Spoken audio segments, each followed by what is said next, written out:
Now, say my name.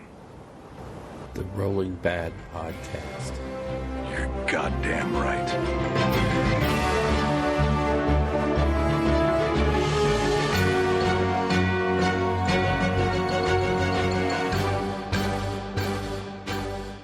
Welcome to the Rolling Bad Podcast, episode number 80. Yay! Yay! Coming to you from the wet and cold Rio Rancho, New Mexico. We're recording on Sunday, December 8th. I'm your host, Did That Twig Hit Me, Elric.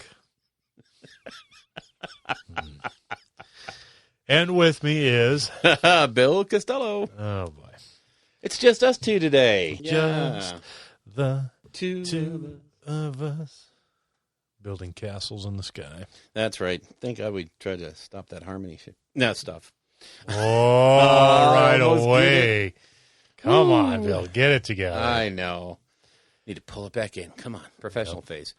Yep. All right. All right. In today's episode, we're going to be talking about the physics of earthquakes on Mars. Yes. The tectonic. We will also be discussing a new invention put together out of Peru that helps separate avocados from walnuts. We are really winging it. Yeah. We probably should have just mailed this one in then. Yep. Oh, boy. Let's just do a greatest of episode. Just snippets from the last 79 episodes. Yeah. I'll save that but for with no context. Yeah. No. Just little sound bites from the last 79 episodes. So good. That would be awesome. So today's episode, obviously, we're going to talk about what's come out from Games Workshop. Yep. As and always. their unrelenting release schedule. My God. Yes. Both of us have played some games. Yes. So that should be good. Not only together, but separately, too. Yeah. So, yeah. We're cool. I've done some hobby. Yes. You've done some hobby. A little bit. Terribly little. And then we'll be doing a continuing conversation bit like we used to do way back in the day where something I want to touch on from another podcast. Yeah. And so we'll discuss some of that good stuff. And what else we got? And we're going to talk a little bit about the current painting expectations that people have with all the new techniques and all the new different things that are out there. What can we really expect out of ourselves, and what's realistic and what's pie in the sky? Okay. You know? Bye. But before we jump into it, I want to throw a quick shout out to Aaron Bostian. Who? He's a guy out in the D.C. Well, he's from Culpeper, Virginia. I believe it's Culpeper. Yeah. Sorry, Aaron. We should have done that. I want to throw a shout out to Aaron because last night was the Victory Gamers Club Christmas party and their awards thing for the year. And they all got together and they made a very nice plaque and gave Aaron the award for the Victory Gamers Hero of the Year award. So quick shout out for Aaron, getting recognized for all the stuff that he does for the club and for Nova and all those other things. So congrats to him. Yeah, definitely. Congrats. What events do we have coming up other than LVO? Oh, yeah, LVO is looming over me like a Sasquatch. Yeah. Over a bag of beef jerky. Yeah, pretty much. That's me. Jack Link's beef jerky. Yeah. You have to be an American to get that one. It's a commercial. Man, that's... But for biggies, and then there's a bunch of other events that are going on, too. I think there's one going on this... I don't want to just throw darts at a dartboard, so... All right. But again, if you have an event coming up that you want us to say something about, please... Unless you're Randy. Yeah, unless you're Randy. I mean, we can talk about Randy's events. Sure. I have no problem doing that. That's right. Whether he wants us to or not is the question. I think we're just going to do it anyways. You're right. From here on out, yeah. Because he's not going to be able to hide it from us. Nope. You got free promotion for life, buddy. Yeah, exactly. So good. Good stuff. So you want to kick right into new, Don? Yeah. All right. So what came out on this Saturday? 40K World, you had the new Chapter Proof 2019, which is overall a pretty good book. I think it at least meets the expectations of the other books. There's nothing like groundbreaking in it. There's no, oh my God, everything changed.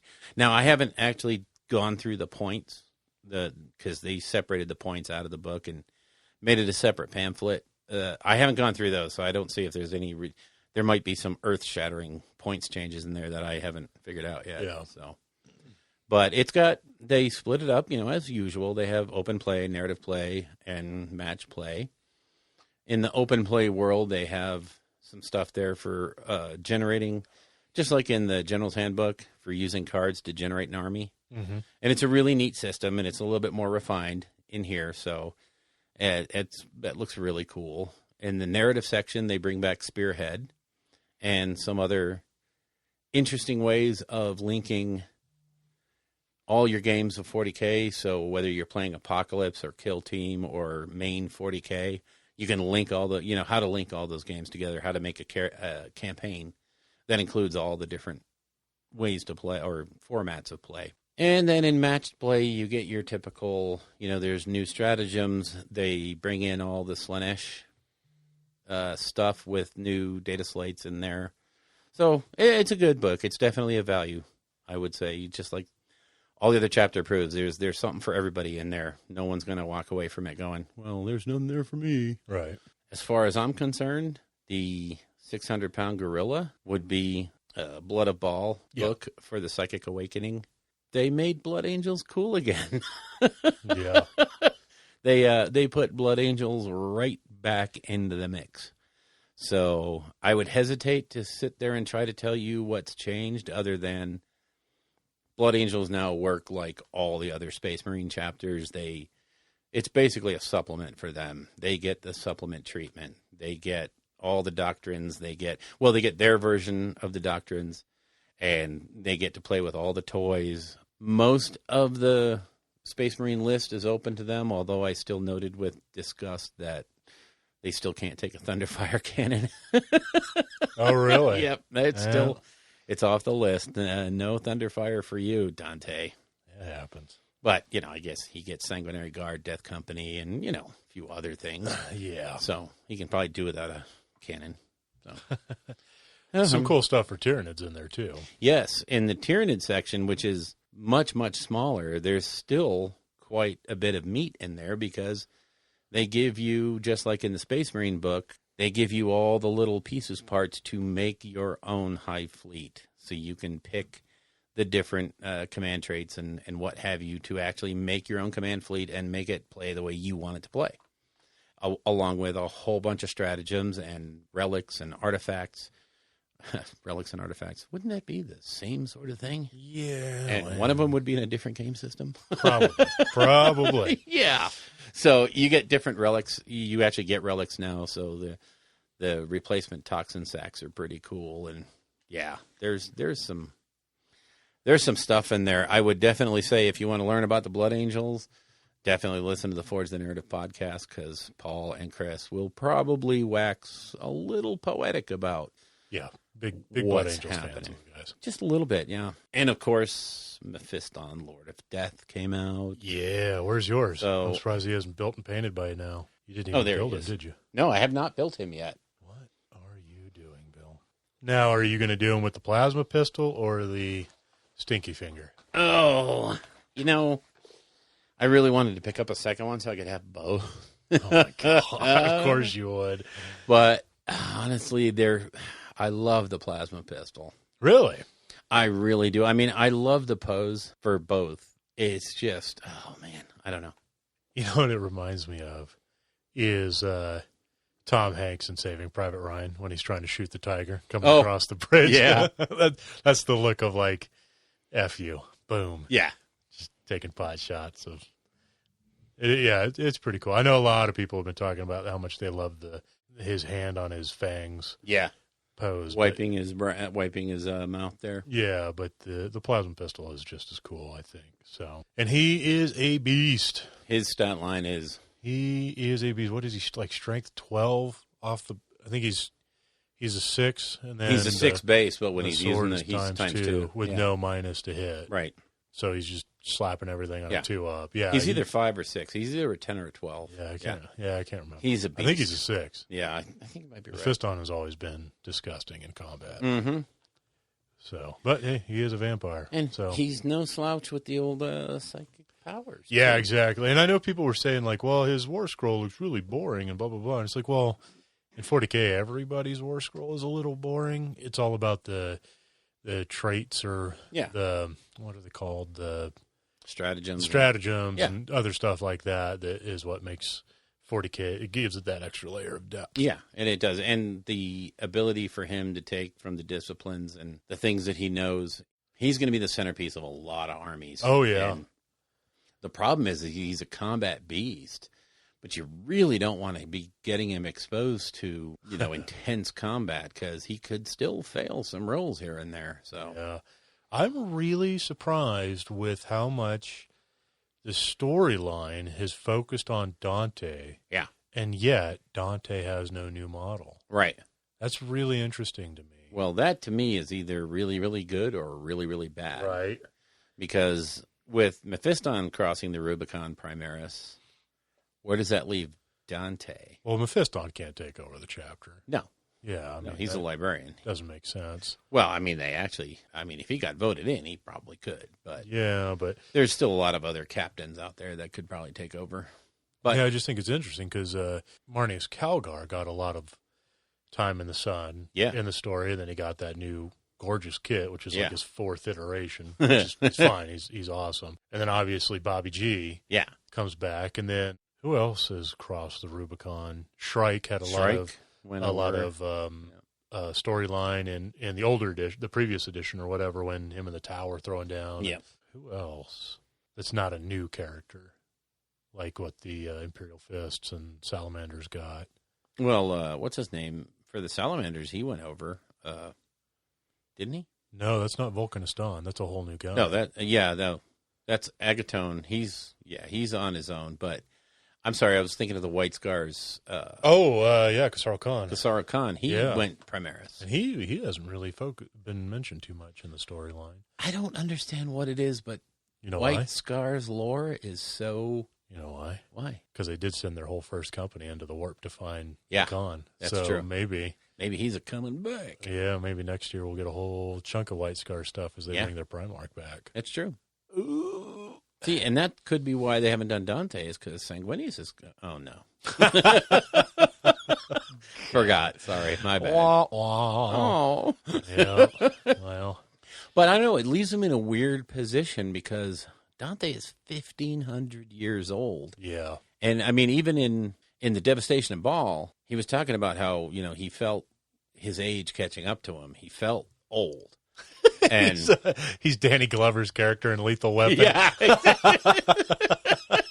I'm getting too old for this. Yep. I tell you what. But, I wonder if he could even handle the change to Primaris, that might be what's holding him back. Yeah, I think that would probably kill him. And I don't know if they're ready to kill off Dante yet. Yeah. Because there's a lot of strings that are open on him. His vision of his end. Yeah. Which, you can read what you want into it, but he's supposed to be there when the Emperor needs him. Is he not the most iconic 40K Space Marine character? Yeah, pretty much. I'm trying to think of somebody else who maybe Calgar. I don't know. Calgar is too one-dimensional, I think. He's just the Ultramarine beefcake. Yeah. He's... And really, honestly, he's taken such a backstage thing now definitely. That Bobby G is back. Lorgar? Or not Lord... what is his name? Logan Grimnar? Logan Grimnar, yeah. Even, I don't know, I guess I'm a little biased because of my Blood Angel thing. They have a lot of lore for those, but as far as the storyline goes, Bobby G came along and made him basically the regent, the emperor of the other side of the Cicatrix Maledictum. Yeah. He's like, this is all yours. Handle it until I have some time and I have fixed this side where Terra is. So, he's basically Guilliman's mirror image on the other side. So, he's huge. Would you say that he's the Horus to Bobby G's Emperor? Wow. He's the War Master to the Emperor? Wow, that would be casual observation there. That would be such a crazy storyline. Just saying. Well, that's the thing, right, is when you split The galaxy like that, kind of like a north and south. Yeah. And the Imperium is already like on the brink of civil war all the time. I don't know. I don't think Dante would ever go against the Imperium, but I mean, we're starting to approach a point of like, well, what is the Imperium? Yeah. Whose vision is it? Is it Bobby G's? Is it the Council of Terra? Is it... The High Lords have almost nothing to say anymore. Yeah. You know, I don't know. I don't know. And I mean, Bobby G could run across the Rubicon one day and just, oh, this is what you did when I said handle it. Oh my. Yeah. Oh, right? You've done some different things. You didn't get my last text, did you? Yeah, exactly. Oh, buddy. Oh, what I meant was. Yeah, right. Oh, goodness. Yeah. So, yeah, I mean, it's just, we could have fan theories and alternate theories until the cows come home. That's what I love about it. And that's what I love about the fact that 40K is moving forward. That's it. It's even more now because where it was, you could do it all before. Now there's so many branching storylines that it's like, oh my God, anything can happen. You know, I was actually talking to Kirk the other day and kind of catching him up on what I know of the current of 40K lore. Yep. Because even I'm behind a bit. And I was explaining to him like where Dark Angels are now, right? Where like Luther has disappeared and Lion has disappeared. Exactly. It's like, what? And then Gazkul amassing a horde of orcs larger than even the Beast did, you know, in the Beast Arises series. And like there's a whole expansion of Tau that have just vanished, you know, and where's that whole thing? And then you always have like the Tyranids and Necrons are like this constant existential threat to the galaxy that they never quite touch on. I think they do it on purpose so that they could lean on that whenever they need to. Whenever they need to cover a plot hole, they have those two to reach into the pocket. I mean, I personally think the way they're dealing with the Necrons now, giving them a little bit of personality and some goals in the universe that aren't everyone good out. This is ours, you know. Yeah. They get a little bit by more all than that. means cannot win. Yeah, exactly. Like that's their biggest threat now. Is Tyranids. Like what? And the idea that on more than one occasion the Necrons have just stopped by, helped the Imperium out.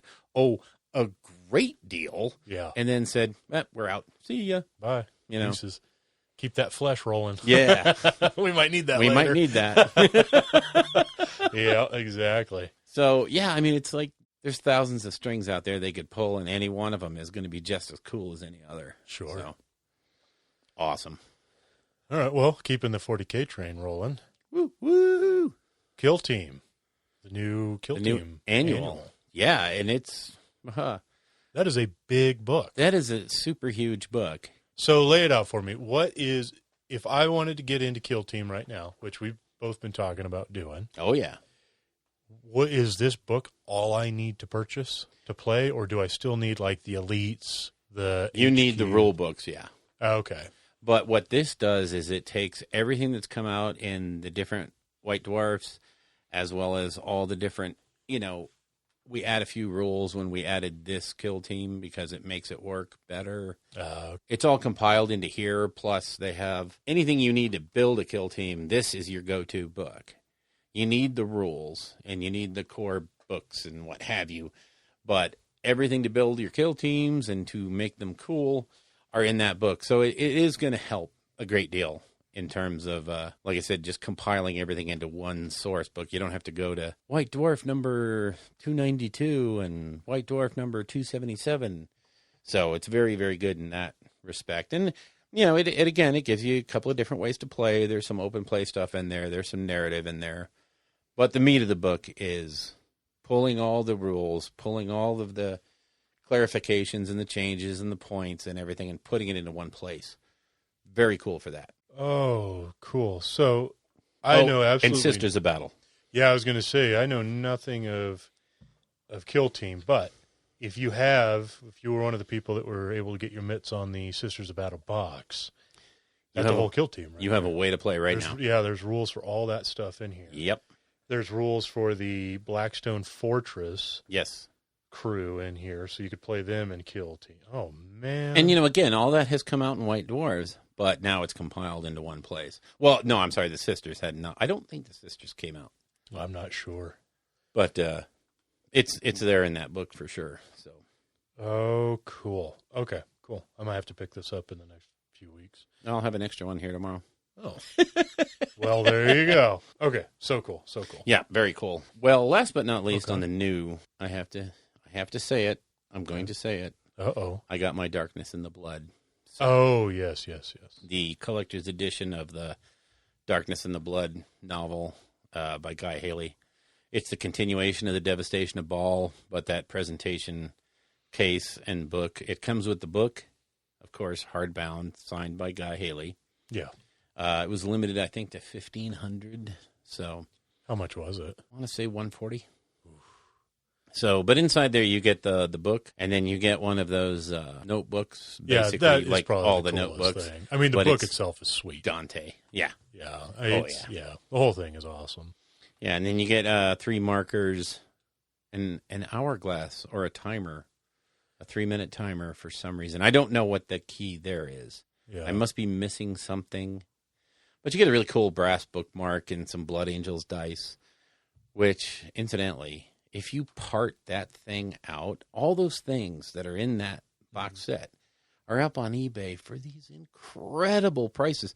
The dice set is on eBay for $100. Now, I don't know if that's sold, Right. but somebody thought that it would be, and I'll bet you it has sold for $100. And I mean, they're putting the Dante pin that's in there out there for, I think that one started at like $80.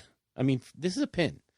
It's Jesus. a little clasp on the back, and it's got the stylized Dante on the front. It's very cool. I don't think it's $80 cool. I mean, well, of course, I bought the whole thing, so obviously I Yeah. think it's that cool. But, you know, Yeah. Still. yeah. Yeah, Black Library is just crushes it when they put together this stuff. Those- I wish I was more into either well, they really only do it for 40K stuff. Yeah. They don't do this for any of the Age of Sigmar novels. Honestly, I think the Goretrek stuff would have sold. I mean, in a big collector's box like that, maybe with the miniature or something. I don't know what you would put in it. They're better at that than I am, but Didn't they do something for when the Nagash book came out? yeah, I believe there was a big collector's edition for that. Yeah, Okay. Yeah, I think So- I've seen something. But yeah, it's not nearly as frequent no, as anytime any of the Siege of Terra set comes out, that's a big old hoopla. oh yeah, And then, yeah, stuff like this is pretty bananas. Yeah. So, but I don't know what you would do for Age of Sigmar. What storyline would be so big, compelling. Yeah, unless it was something that directly influenced, like if it was an Archeon book, yeah. or a Nagash book, or Sigmar started walking around the Mortal Yeah. Realms again. But I don't know. Would that be that interesting if Sigmar? See, that's what's weird is I don't think there's two kind of things here. Number one, I don't think they have that storyline yet that is that compelling that warrants a collector's edition. And number two, I don't think they want to try to force it either. You know, if Yeah. they tried to ram a story down everyone's throat and said, this is really cool, you have to have it. Yeah. I think there would be some pushback, and I think they're just kind of wanting to see where it goes because, I mean, a lot of these books that are out there for AOS are really, really good. I Yeah, mean, they're definitely. very, very, Josh Reynolds is knocking them out of the park. Yeah. They're great books. But again, you look at the latest expansion that came out, that Forbidden Power, unless I'm missing something, I haven't heard a whole ton about Forbidden Power storyline just taking root, and now every event is going to something on that vein. Yeah. So it's kind of weird. I don't think anything has really stuck yet.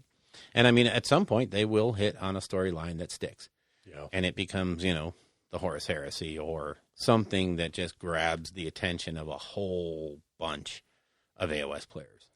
Well, yeah, and it's also, this collector's edition thing for the or the Darkness and the Blood Angels are 30 years old. Yeah. Age of Sigmar as a Right. game is 3, Yeah. 4, So yeah, Yeah, it has I get- time yeah. to grow. And that's why I say I think they very intelligently are not trying to force a storyline down our throats Yeah. and say, no, this is really cool. They still got to get that ball rolling. Yeah. I mean, it's definitely got momentum going now. But Oh, yeah. I wonder if it's because some of the player base might still be jaded on the lore side. Like, they're enjoying the game. Yeah. The game's lots of fun. The new models are great, blah, blah, blah. But they just don't really care about the story because they invested so much So into heavily in the old world, one. and now it's not there anymore. And it's like, well, whatever. I'm going to play the game because I enjoy the people and blah, blah, Yeah. blah. But I'm not going to read the first 30 pages of this book anymore. Yeah. You know? It's so strange because I haven't read a battle tome yet where the lore section, other than the Caradhran Overlord, Oh, yeah. where the lore section was like a letdown. I mean, even the Ogre Maw tribes was compelling in a lot of different ways because it's like, why are the ogres the way they are? Why are the Beastclaw the way they are? I mean, we all know the background, you know, the Everwinter's chasing them, Yeah, you know, but that doesn't apply to the ogres. So why are they like they? sure. So, and they, of course, I don't know if you've read the OCR Bone Reapers. No, but My God. I did listen to a pretty good breakdown from Wrath and Ruin, the Yeah, podcast. okay. Wrath and Ruin. They did a pretty intense Yeah. review of that narrative and like really of Catacross and am I saying I can never I remember. never even It's either know. Catacross or Cacatros. Okay, I yeah, think it's Catacross. Krakatoa or something. I don't know. Kakarot. We'll just call him Crockerod or something. You know? But anyways, yeah, they did a pretty good one, and they talk about him, and then Arcan the Black Yeah. being a part of that that storyline and everything. It was really informative. Yeah. So The lore in that book, I think, of all the ones that I've read through so far, is probably the best. It's really, really deep. There's some actual stories in there, some short stories from some pretty decent authors. It's just, I think I said this before when we were playing. I honestly think the Osiark Bone Reapers are Stormcast Eternals done right. yeah, you were talking about A this. very elite army that has, well, we'll get into it when we talk about, well, we weren't going to, well, let's talk about the Osiarks later on in the show, too. Okay, yeah. So, because I don't want to, just Tangent spend off of 2 hours. out of the Yeah. New Dawn. Sure. Yep. Okay. So White Dwarf, December. December preview. Now, I just hit a couple of the highlights that I saw. One of the things that's going to be in with the book is a Necromunda rule book kind of thing that'll get you playing Necromunda in 30 minutes. Okay. Okay. I think that is so flippin' awesome. Because, I bought into Necromunda hard. Never have even put a single kit together. Yeah, I was gonna. Did you even take the shrink wrap off of? Nah. I don't even know where it is. No. Well, the big uprising is right above your head. I had to store it. Oh, you just the redo of it. Yeah, the redo, and I have the Good. original one up in the closet. So, and I have a whole bunch of the gangs because it's one of those things where I love the narrative ideas. The models are phenomenal, Yeah, man. they're crazy cool. Yeah, But again, it's one of those deals where I want to get my AOS army done first. I want to get my 40K army done first. That's a game that's third or fourth down the line. yeah. And Down I there with hate that. Adeptus Titanicus. Yeah. and yeah. We'll get there though. Yeah. because we have started rolling dice again. Yes, we have. Even if they're just little baby games. It don't Started matter. They're rolling going to dice. grow. All right, Yep. and then the second bit. The second I bit, just now saw this. My eyes got wide. that's why. Yeah. So supposedly in the December White Dwarf coming up, you will be filling your ear holes with this after you've read these rules. Gotrek is going to come to Warcry, and if he's anything like he is Oh in, my God. I mean, he's going to be a one-man warband, I would hope, Yeah. and that's it. It's game over. You put him down and go, I win. Yeah. I don't, he can take on armies by himself. How are you supposed to kill him with like 6 to 8? Yeah. 12 guys. 6 splintered fang guys and some snakes are not going to take down Gotrek. Wow. So they have to have some kind of rule in there that, and maybe it's something like, if your warband gets a wound on him, you win. Yeah. Or what if you're playing Splintered Fang and I'm playing Iron Golems, and then he's just like a thing Yeah. in the game that we have to try to avoid and not. Right. While we're fighting each other, he's just going around slapping anybody he gets in his way. Yeah. Whoever he's closer to, he beats on. Kind of like just having a big monster in the table. Yeah. Something like that. Something. I don't know. It's going to be crazy because I don't know how you could, No, that's so ridiculous. Yeah. with his AOS rules, he can't be stopped by like armies. Right. So, 4 wannabe chaos guys aren't going to handle him. But I am dying to see what those rules are And Yeah, definitely. All right. all right. Pre-orders. Oh, Some my very tasty pre-orders. God. Yeah. What do you want to talk about first? Everything at once? I don't know. Yeah. It's so nuts because on the non-AOS front, which Yeah. a lot of this really is, in the Middle-earth front, you have the entire Rohan. Oh, my And, God. of course, my thing has always been Rohan, so you know what I did yesterday. Yeah. Anders told me. Yeah, okay, I so. was like, oh, Bill. Yeah, well, I mean, you can't not. It's just so That terrain is so gorgeous. good. Yeah. That terrain is, it's amazing. And, that's going to work, that terrain. The house, not so much. Yeah, but the The house- the Palisades The Palisades is so Warcry Yeah. and 40K. and AOS. Yeah, whatever, everything. Anything. Oh, I'm Anything. sorry, AOS, not 40K. Well, you can play it in 40K That's too. true. I mean, You there's could. backwater worlds. Cultists and Yep. yeah, Hey. it's a wooden palisade. If you haven't seen it, it's amazing. It looks so good. Yeah.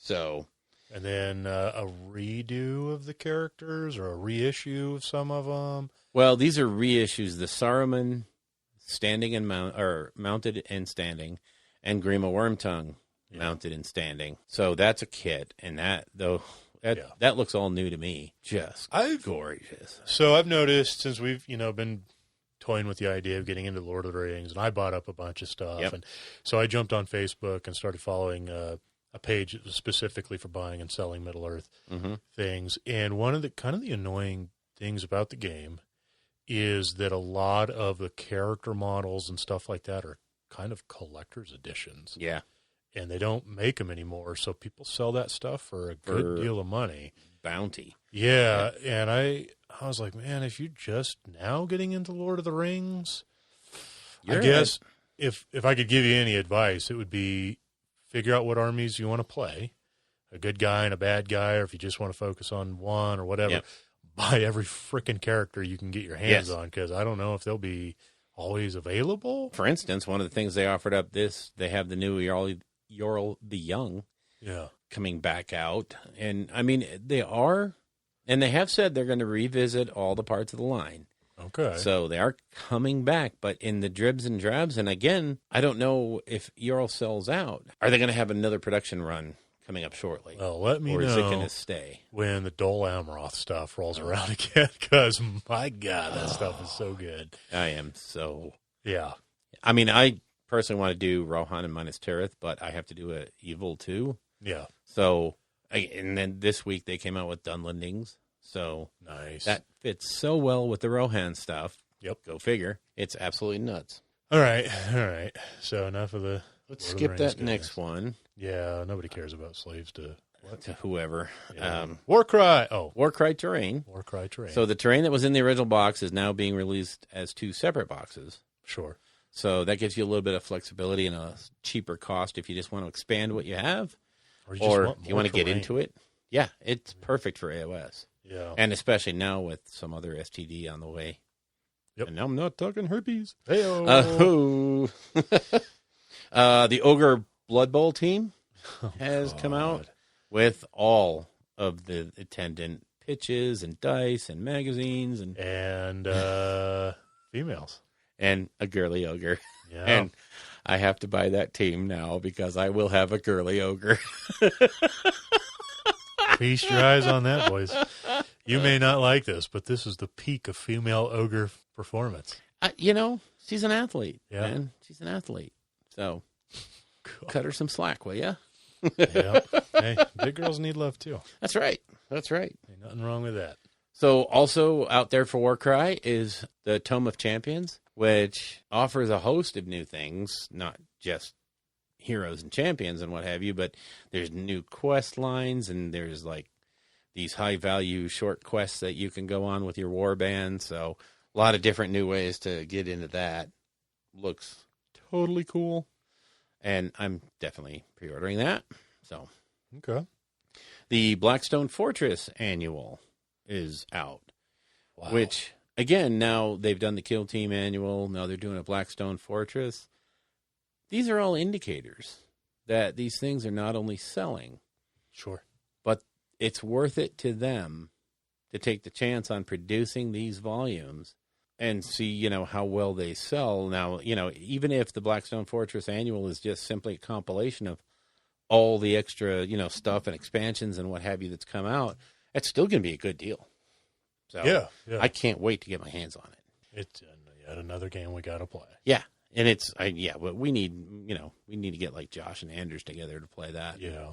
Have a good ongoing game. Okay, so then do we want to talk about that silly AOS stuff that's coming out? Yeah, I guess. No, I mean, this is going to be such It's a small release. non-issue hit. Yeah, it's not a real thing. Nobody really is excited about this. Well, okay.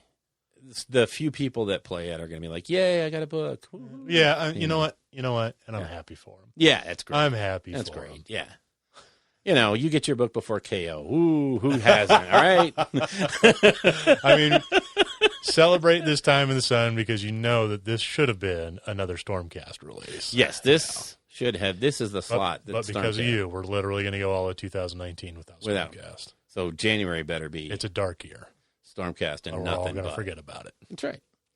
Slaves to freaking darkness. Oh my God. Wow. So, guy who reads book is dropped. So we know everything that's in the book now because the guys who get the advanced copies and do reviews can drop them a week in advance. Right. I haven't really sunk my teeth into it. I did see a picture of like the table of contents. Yeah. The points values. Points values are out. Archeon at 800 even. 100 points. My And goodness. all he got was one more rend. Yeah. Hey, good for you, buddy. I'm Yeah. Archeon's an absolute kidding. terror. He is a beast. And he's riding a beast. Yeah, and then so all of the Warcry bands are in it. Not all of them, because wait, no, we did get the I Spire think it's Tyrants. all of them, yeah. And then what was that other one? It just shows you the silhouette in the Warcry book. Was the Spire Tyrants Oh, it was the... and some flame group or something yeah. like that? but I don't think they've hit the world yet. Yeah, so might be a little while on them. yeah. Well, and the beauty of Age of Sigmar is because of the app, you can just add stuff. It won't be in the book, but it'll be readily accessible. Yeah, so all of that is in there. Tons of just random cool chaos stuff got condensed down into this Oh, book. yeah. Oh, yeah. So, and then your classics, your warriors, your marauders, your knights, Your chariots, Varangard, Yeah. which can now just take a mark. They don't have to have Archeon, which is awesome. Yeah, look at that. Now all of a sudden they become, yes, they're expensive. And they become incredibly useful as you tailor your army. Yep. So, yeah, just with a few changes, they have made this thing. I'm really happy for, Chaos Slaves, that kind of, those people that play. Yeah. This is going to... I know what I'm doing for 2021. Because Because next year is going to be all Yeah. Faith and Fury. Yes. Be Black Templars and Sisters, and then Iron Jaws on the Sigmar side. So in 2021, you're getting STD? It's all chaos. It'll be my Black Legion for 40K and Slaves of Darkness for Awesome. yeah, You are Pretty so cool. thematic. yeah. And then, You should not be known as just the Stormcast guy. son of a oh my god. I'm so sorry I brought that up, but it makes me feel so good in my heart. And your hosts, Bill and the Stormcast. Yes, Bill and the Stormcast guy. There's a story there, folks. We were in the store yesterday, Yep. getting ready to play a game. Anders was telling us a story about this guy that had come in as I was leaving, and Anders finally, got around to saying, "Oh yeah, that was Bill from the Rolling Bad podcast." Oh my, or no, he said that was the guy from the Rolling Bad podcast. Yeah. And the guy's like, "Oh my God, was that Bill, or was it the Stormcaster cool guy?" God. I'm so sorry that has stuck to you, but No, you're not. you're right. You're not sorry at all. Not even a little bit. That's a hollow apology. Just like when Anders quote apologizes for his stupid pun. Sorry, not sorry. Sorry, not sorry. Look, I have one claim to fame in my life. Yep. So you're young. You'll have more. But yeah, Slaves to Darkness, those models are amazing. I'm sure the book is going to be phenomenal. Yeah, it's to understand that Archeon goes up. What was it, 120? 100. I think he was 660. Okay, so he I goes think. 120 points up 140. with his ability to. First of all, a lot of the mount abilities have gone from a chance of doing these things to it does it. Period. Yeah, you have to kill So- this guy under this circumstance to do this. Yeah, Right. No, now it's it does 6 damage. Yeah, Drogar Flat. just kicks out all kinds of abilities. And Archeon now becomes something that you invest as a centerpiece like Nagash. If Yeah. you're going to take Archeon, you are listing around him, and obviously because he's 2/3 or 4/5 of your 2/5 of your list. Aren't you So- an engineer, Bill? Yeah, sometimes. That you would- know. Yeah. But math, that's why I have calculators and computers. I don't rely on, what I remember. God. So trust me, I don't. So yeah, you have to list and theory craft around him. Yeah. But he is going to centerpiece. He will a carry lot his weight. of good lists. Yeah. Yeah. But I did hear them talking about on the stream earlier when they were playing him against Bone Splitters. Mm-hmm. They made the comment of like, yeah, he's disgusting. Yeah. And he can kill the world, but he's 800 points of one guy that can be in one place at any one time. And in an objective-based game, Mm-hmm. you have to, if you take like him and some Varangard, Yeah. really hard to get around the table and do stuff sometimes. And the problem is he counts as one model yeah. for controlling an objective. So yeah, it'd be interesting to see. Yeah, an ogre can take an objective away from him. A single ogre. That's one ballsy ogre. Yeah, he is. He's very hungry. Ooh. He's very, very hungry. Ooh, I like your horse. Yeah. Flesh for days. Meat, Yep. eat. Looks like a giant turducken. Yeah. So, yeah, that's Slave to Darkness is going to be so flippin' cool. Yeah. But you know what else? There's a hidden thing here that jumped out at me earlier. Okay. And that is going forward. Now we're going to get the Slaves to Darkness next week with all of the attendant boxes that go with it. Okay.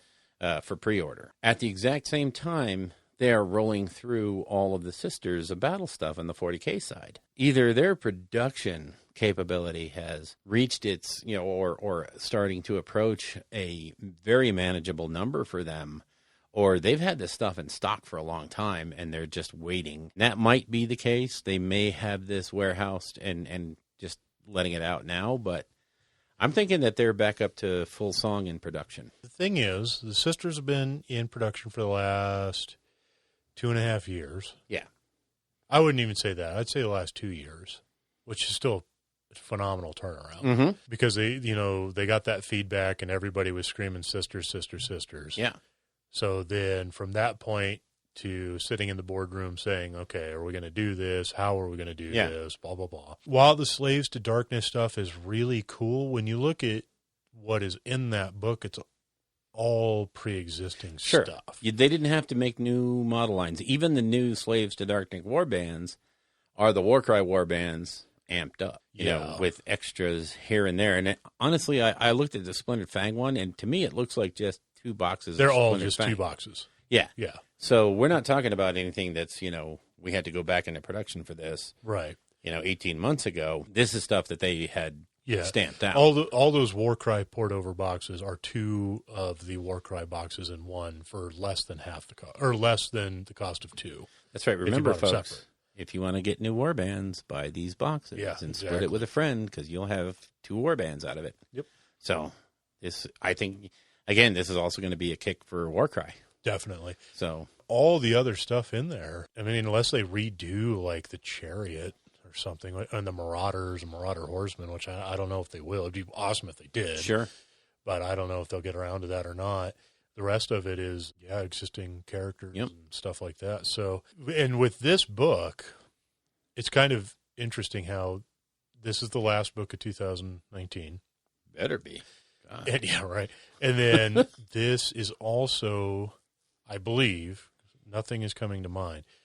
This is the final book to finally tie all the loose ends of any faction together so that there's no more little baby factions. In AOS. Yeah. So all of Order has now been tied together in a handful of books. Yep. All of Death has been not only tied together in books, but they also got Tied Night Haunt together and under Bone Legions. Reapers, so Yeah. 2 new armies Yeah. on top of that. Yeah. All of Destruction is put together in 3 books. Yeah. Which is a bit sad. Anyways, Yeah, but they're very cool books. yeah, they're cool. I'm just Well, hoping 2 Destruction are very is- cool. Yeah, So. poor kids. And then, and now Chaos is finally, like, everything for Chaos exists in 7 books. The 4 Chaos Gods, Slaves to Darkness, Beasts of Chaos, and Skaven. Yeah. Yeah, and that's all Chaos. So we are now at a point to where they're either going to start redoing stuff like Seraphon, or, we know a chamber is going to open next year. Yeah, or Let's KO, get real. or Tzeentch gets KO. redone, stuff Somebody like that. gets redone, or we're going to get something All new armies. so crazy new, it hurts. Light elves, which is something we'll talk about later. Hush. Yeah, hush. So, 2020 is going to be... Yeah, it's going to be an eye-opener. Yeah. On top of everything that's happening in 40K. Yeah.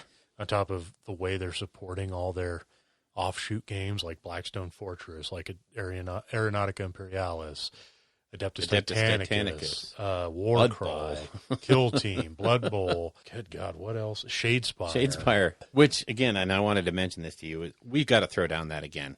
I want to just get that basic Beastgrave box. Oh, yeah. And we need to play that.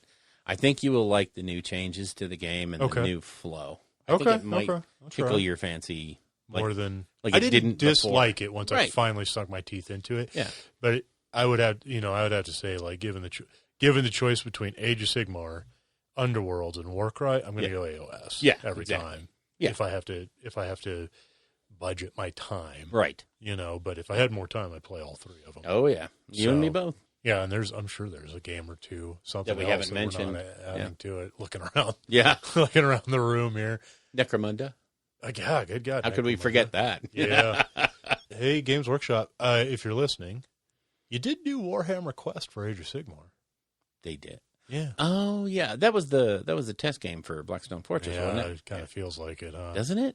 Unfortunately. Although I don't think that didn't tickle the rest of the gaming world crowd. Oh, well, I wonder if it's because the rules changed so much between the original and Hammers of over Hammerhall. Yeah.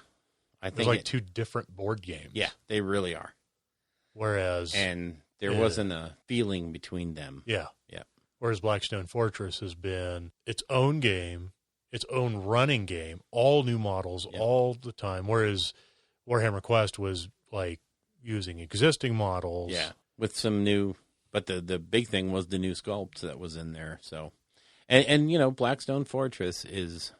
The mechanics of it are so much better. Well, maybe and they use learned. That to... I mean, they honestly learned from doing Silver Tower what worked, what didn't. Yeah, Silver Tower. And mechanically, what carries over, what doesn't. And honestly, they knocked it out of the park with Blackstone Fortress. They made a game that the rest of the gaming world has stepped back and said, "Oh, those guys can make board games too. They're very cool." We'll see. Yeah, I know. So that was it for New Dawn. That's a lot of New Dawn. But like, 45 minutes of New Dawn? Yeah. Good Lord. It's but it's, I don't know, this year-end wrap-up is just so over the top cool. Yeah. The things that have come out in just the last 3 months would have made so many prior years entire year. Yeah. I mean, that would have been just like, oh my God, all the stuff we got. I mean, just this last 3 months has been slap in the face. Here you go. We didn't even really touch on the big Christmas bundle boxes. No.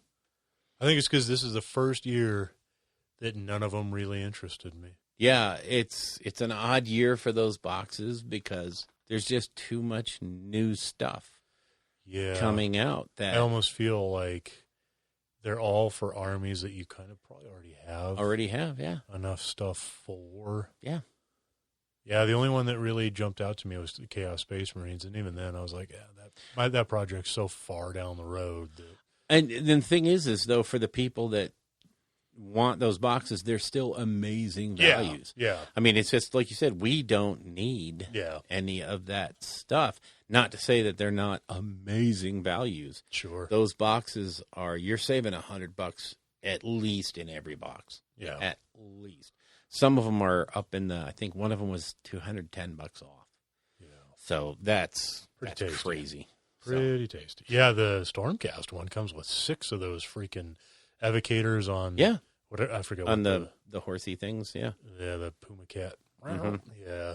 forget that's an expensive box. Chocobos. You get 2 of them. Yeah. No, not the Chocobos, the Spellcaster ones, the newer ones that came out. Oh, right. They're like 300 points for 3 of them or Yeah. something nonsense. Yeah, I forget what they're called, but I know those boxes ain't cheap. They're kind of like the Varangard variant for Stormcast. Would they be the non sequiturs? If you'd like to get a hold of us, or Bill, because he's the only one left on this stupid show. Sorry, God. Let's take a break so we can go into creation. And I have to laugh this one off. So now that we've dropped that bombshell and dropped a few more sliders, because that's what we had for dinner. Delicious. It's a good thing. My wife found a new recipe for chicken sliders. She made it a few days ago, and I was like, this is really good. You got to make it whenever it comes over. You know what it reminds me of is way back when we did the very first Rolling Bad Rumble, and I brought food for it. Oh, yeah. And made those When you did buffalo Yep. ones. Yeah. Yep. Good stuff. Mm-hmm. Yeah, so we should have been doing some hobby creation. I know you have. I have. I've just been painting Randall's Free Guild nonsense, Cities of Sigmar. Mm-hmm. So finished up all the base coat blue. Yeah. And next I'm going to step in with the dry, what is this? Emmerich blue, I think. Yeah, something like that. Ethylene blue or Emmerich blue. Oh. It's a dry paint. So and all I want to do is just do a real quick dirty dry brush of it on there just to add a little depth, because I'm finding that I went through the whole army, well, all the 30 great swords. Yeah. And did 2 layers of the Talisar blue. Talisar blue. That's the one. Mm-hmm. But the problem that I found now is that it doesn't do what contrast says it's supposed to do. I don't really find depth. Really? on the I did. models. I thought they looked great. I mean, I looked at them yesterday. I thought they had the highlight and the shade was just about right. Now, I think the second coat might have taken away some of the highlight, which you're going to put back with the dry. Yeah. But I still, I love the shading on it. I think I think it really works. I don't know what you're worried about. You know, I think, what was it Zach was saying? Contrast painting and all that stuff is one of those deals where you can't look at it as you're doing it. Yeah. Because it's going to look like flaming hot garbage until you get that last little bit on there and it pops and you go, whoa, that looks really good.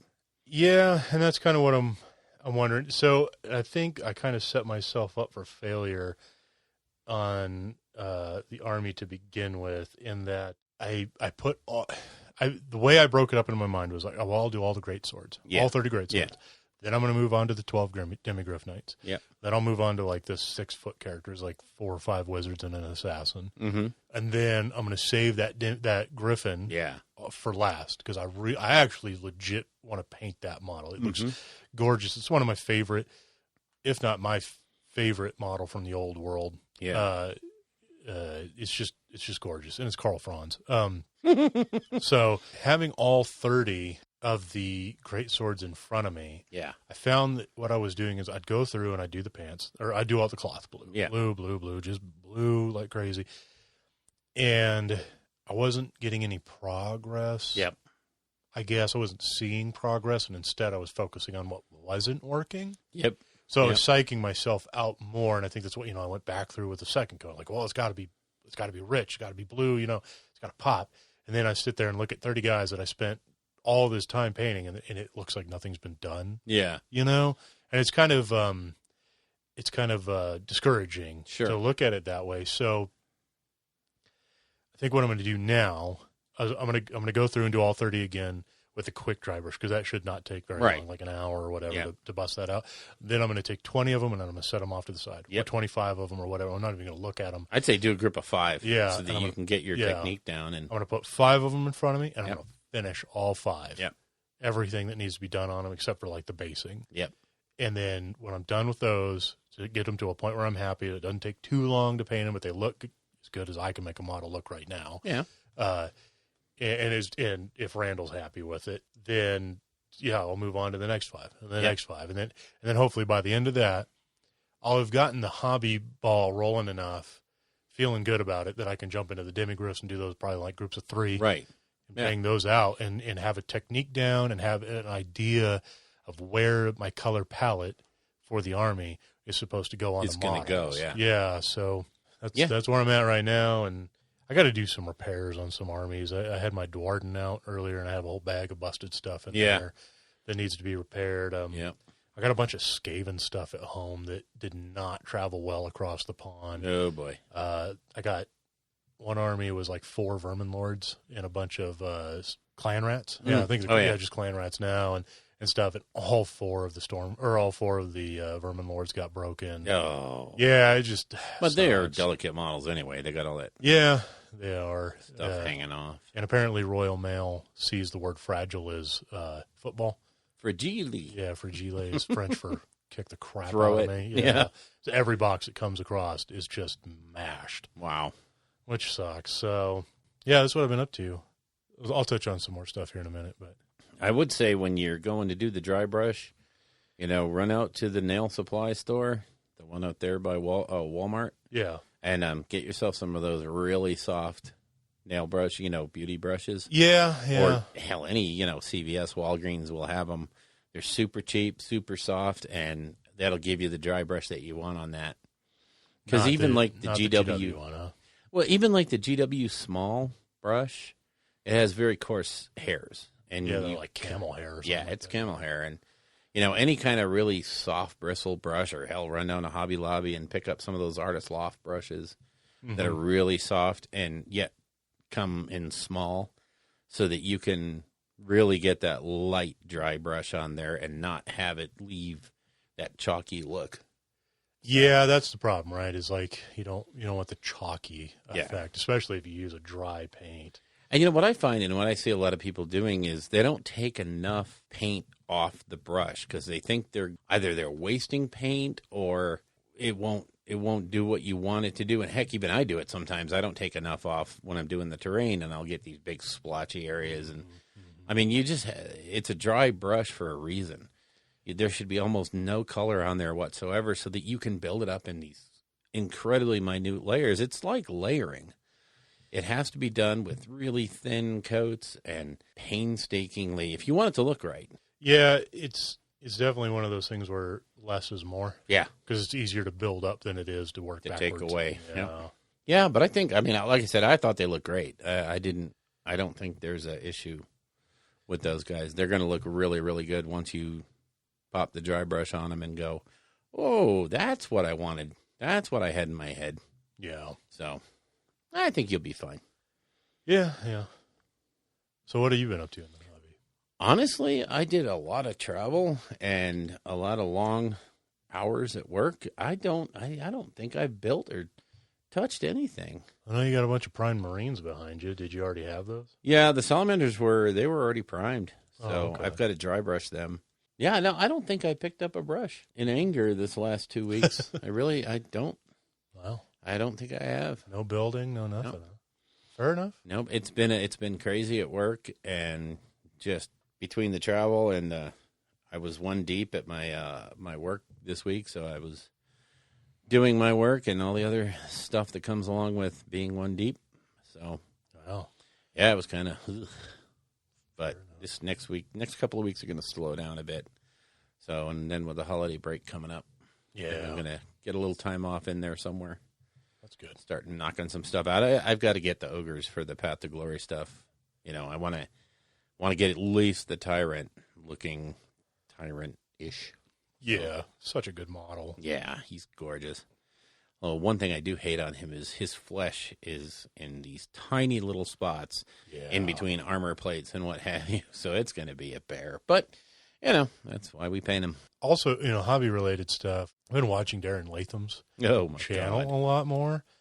Just digging through some stuff. I watched the How to Paint Black power armor for, my Black Templars and stuff.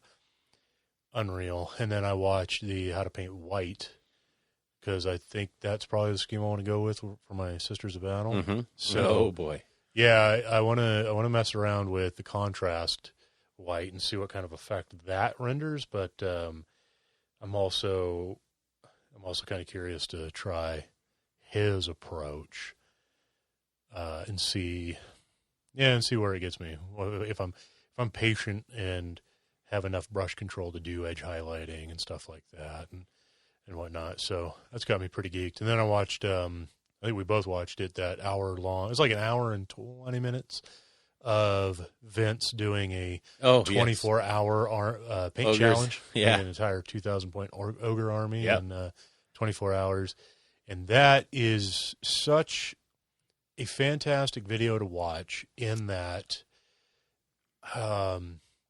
he does a really good job of showing, like, you know, he goes through all the steps and he explains tons of stuff, and it's all really good. But I think one of the best parts is at the end when he picks up one of the ogres and he's like, look at it from this angle. Yeah. This looks like a fantastic model. Well, he is a little hard on himself. But Yeah. The reality is it looks like a fantastic model. Yeah. And he's like, guess what? That's how everybody else is going to look at it. Now I'm going to flip it over and show you all the stuff that I missed, that I didn't bother to touch, and you can see it if you pick it up and you flip it over and you look. And the reality is you have to accept when you're going to speed paint, or even when you're like just getting into painting, and I think we're going to touch on this later on the lore. Yeah. You know, if you can't see it from 3 feet away while you're playing a game, it's Why? probably not that important. Right. Your regular ogre, what are they called Glutton. now? Glutton is probably not going to be your golden demon entry. That's right. You know, he's your one of 12. Yeah, your one Stormcast Sequitur is probably not going to be the guy. You're like, hey, this is what's going to get me that gold for painting, kind of thing. And I thought that was really interesting for him to show. Like, yes, I have this whole army painted to I thought a fairly solid tabletop standard. Yeah. In 24 hours. Yeah. But there's lots of steps that I skipped, and it's totally okay to do that. Yeah, exactly. But there's also lots of fantastic tips throughout, like when he's talking about, and he shows how he mixes colors to like do the tattoos and stuff like that, and that he is explains. so key. He's like, I'm going to add some flesh tone to it because tattoos are kind of translucent and stuff when they're on the skin, and that's why I'm doing this. And they fade over time. So Yeah. They don't have to be black. Or how how he was using the there was a flesh tone. He uses all kinds of non-GW paint, so I don't know the names and stuff. Yeah. But he was like, this is going to be my highlight for all the stuff on this model, and it will tie all of it together. And I was like, oh, wow. Yeah, that really makes sense, because if you follow the strict GW method, right, of like, well, okay, so let's talk about like the ogres that he did. He did the flesh was like a Caucasian type flesh. Yeah. The pants were blue, and then there was like leathers. So if you follow the strict GW formula for that, they're going to say, okay, well, the flesh, here's your 4 colors. Bugman's Glow, and then the Reikland flesh shade, and then you'll highlight Kislev to this color. Right. And then for the pants, for them to be blue, you'll do it with these colors. Yeah. But none of those colors intermix with each other. Right. So like the blue on the pants will be very blue, the flesh will be very flesh, and the brown will be very brown, but it won't quite synergize on a color level with each other. And he was explaining the importance of that. And I thought that it was just really useful little bits that guys like Vince, you know, put out there for everybody. Yeah, there's a reason he's won so many awards it hurts to look at. Yeah. I mean, it's because he, you know, a lot of the times, and I think I've heard him say this before, is you decide how the end result of what your paint job is going to be at the very beginning when you decide your colors. That's when you have to be key, and you have to limit yourself. You can't just grab every pot and throw some of it on there, and you have to have some cohesive. The colors have to work together. I've seen some absolutely amazing, technically perfect paint jobs on models that looked like junk because the color choices were so bad. Well, yeah, it's every surface kind of clashes. Yeah. Yeah. And there's nothing that brings the model together.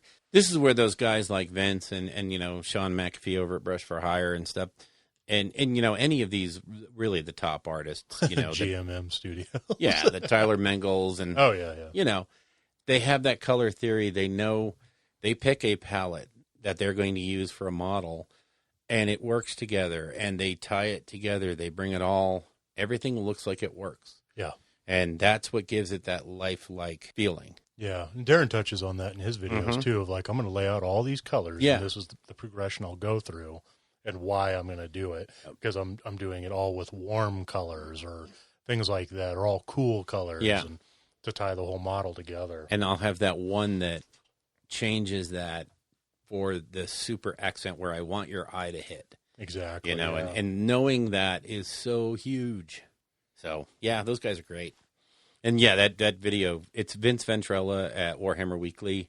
I'll put the link up in the notes. Well, it's So on that- his channel. So it's Vincent Venturella's Oh, okay, so it's channel, on yeah. Vince's. Okay. Yeah. So, you're right. It wasn't Warhammer Weekly. Yeah. Yeah, okay. So I'll put the link up. It's well worth, even if you're not doing ogres, the idea and the planning and the thought process is worth watching the video. Absolutely. Yep. We're going to move to, oh no, we're not skipping battle this time. No. Oh my God. We Oh my played games. Wait a minute. You mean 2 episodes in a row? Oh, We have played man. games? Yeah. All right, we got to quit now. Something is. So if you'd like to get a hold of us, Yeah, you really. can It only took 80 episodes, but here get we us are. playing the game. Playing the game we've been talking about. Yay! What? Who knew? Yep. So I want to start off with the event that I ran last weekend. Okay. I purposely picked a weekend that you and Andrew couldn't play. I appreciate Yeah, that. I'm I'm sure he sure you does did. too. Yes. 'Cause, It took my 10-man tournament and made it an 8-man tournament. Well, that's what you get. Yeah, well, okay. The reason it was that weekend was we'd already moved it twice because of conflicts with Magic the Freaking Gathering. Yup.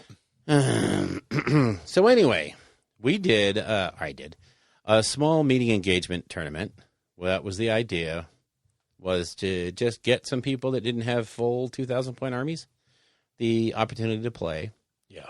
in a setting that they could be as competitive as anyone else. So we had a great old meeting engagement tournament, and once again, I was not able to bring an army because things just collided on me that Friday, and I wasn't able to get my stuff packed up. Really, I even showed up late to my own damned event. I was barely there to finish setup before everybody got there.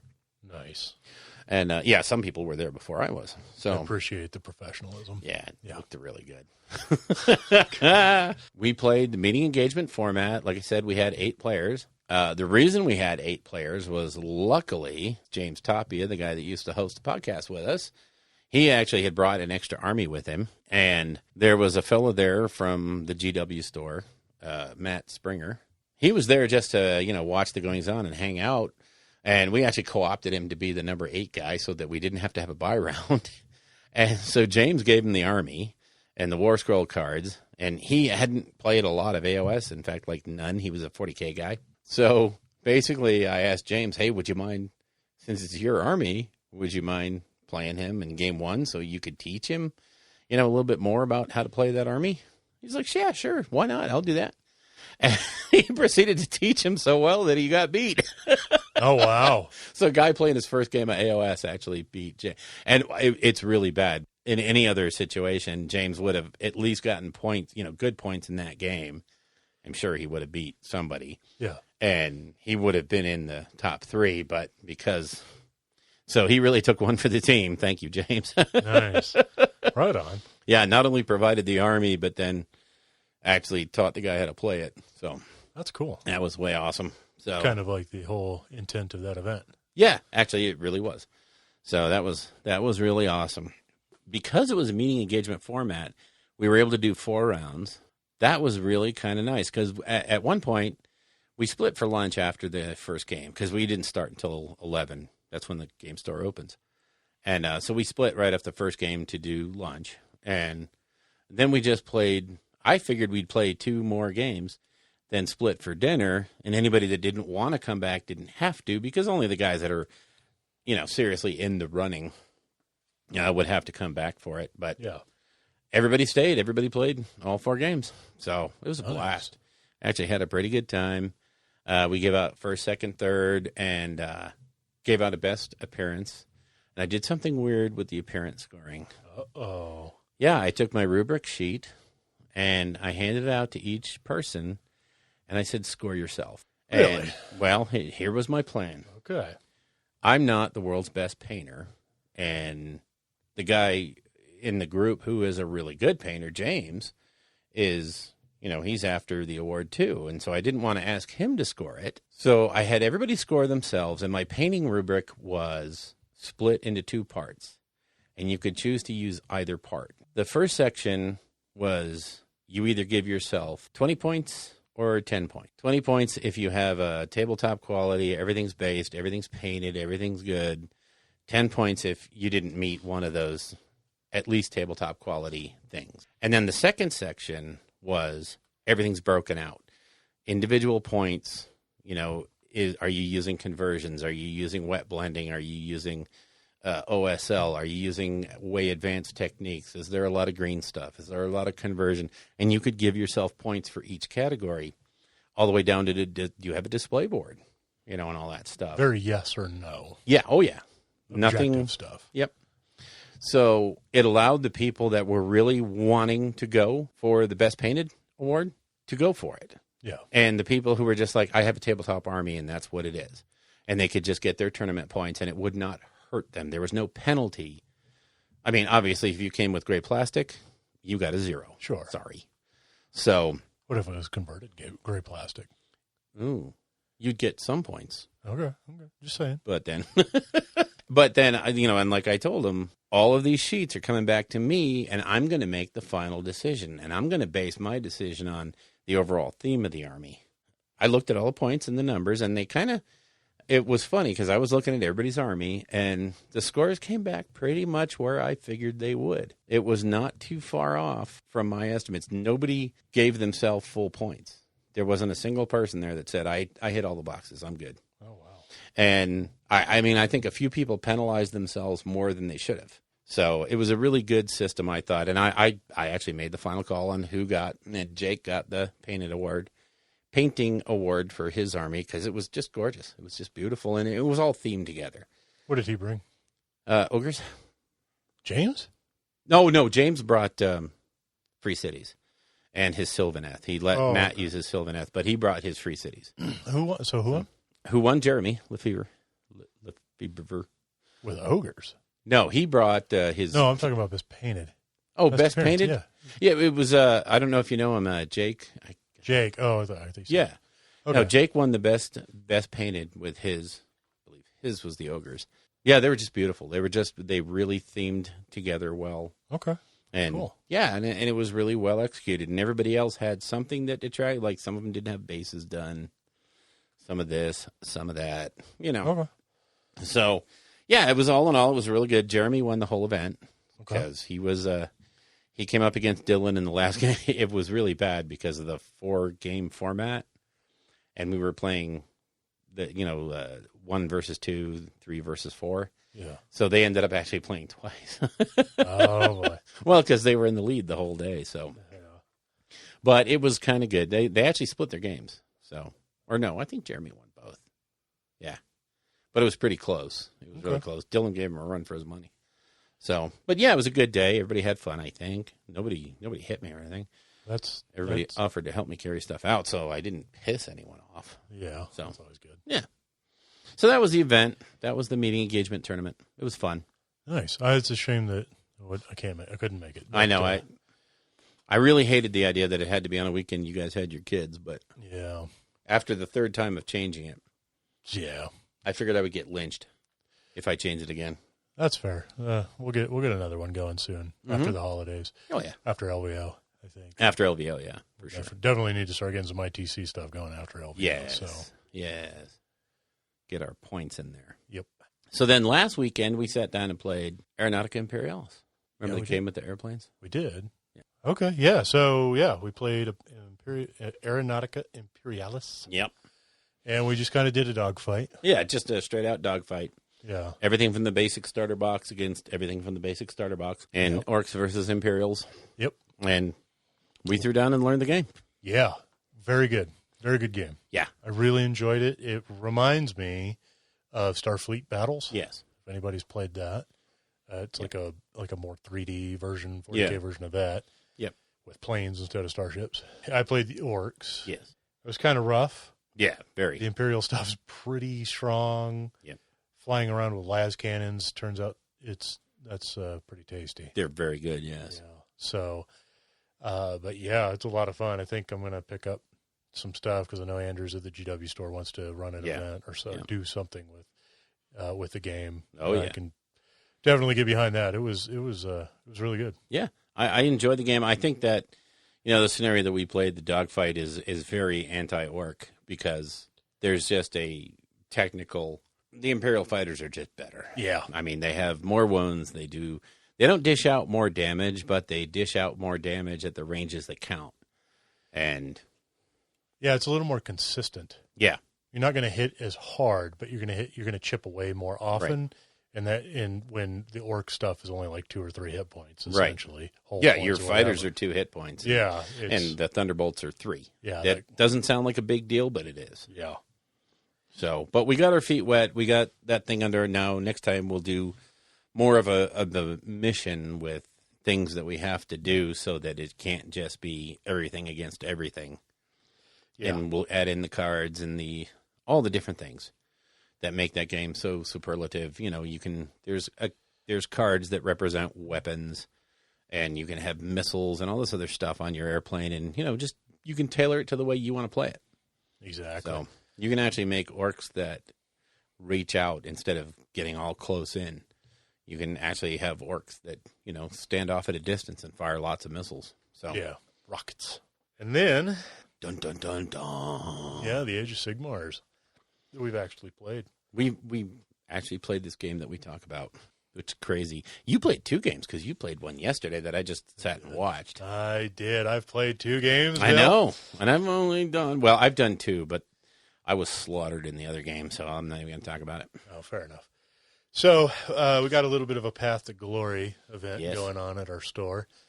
And, narrative. Yeah, we both jumped in on it. You betcha.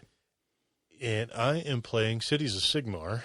Which floored me, because I didn't see that coming. Yeah, well, I originally wanted to play Iron Jaws, but somebody else is already doing them. And doesn't mean I couldn't do them. Right. I just saw this as an opportunity to put as many different armies on the table as possible. So I was thinking Gloomspite. Originally, I was going oh, man, I could put my trolls down, which would be really cool. Except trolls don't really do that well in Path to Glory. It would have been a Trog boss and 3 guys. And, it's not really going to work for trying to capture objectives and do stuff like that, little things. Unfortunately. Mm-hmm. So then I was thinking, squigs, because I got a billion freaking squigs. But then I was going to have to, build and paint and stuff like that, which I'm not against. It's just I'm trying to focus on getting Randall's army done. Yep. I was like, well, man, what are some of the other options? I got quite a few armies and whatnot. And then everybody started posting what they're bringing. And nobody was bringing an order army. I know, that was so weird. None. And I was like, all right, well, fine. I have a bucket of Dwarden. I'll bring a dispossessed Cities of Sigmar army and get the stunties out, And, hell yeah. And so playing Greywater Fastness as my city. And I took a Warden King with a Rune Lord, 2 units of Hammers and a unit of Longbeards is my army. Yeah. My little war band or whatever you want to call it. Pretty solid. Yeah. Got some good synergy in there. Absolutely nothing from Greywater Fastness helps me. Affects it's all for shooting stuff, of which I don't have any right now. Oh, well. So that's more of the long game, which is fine. In my first game, I played Troy at the store, who is running Osiark Bone Reapers. I obviously have not played against this army yet. It just came out. Yeah.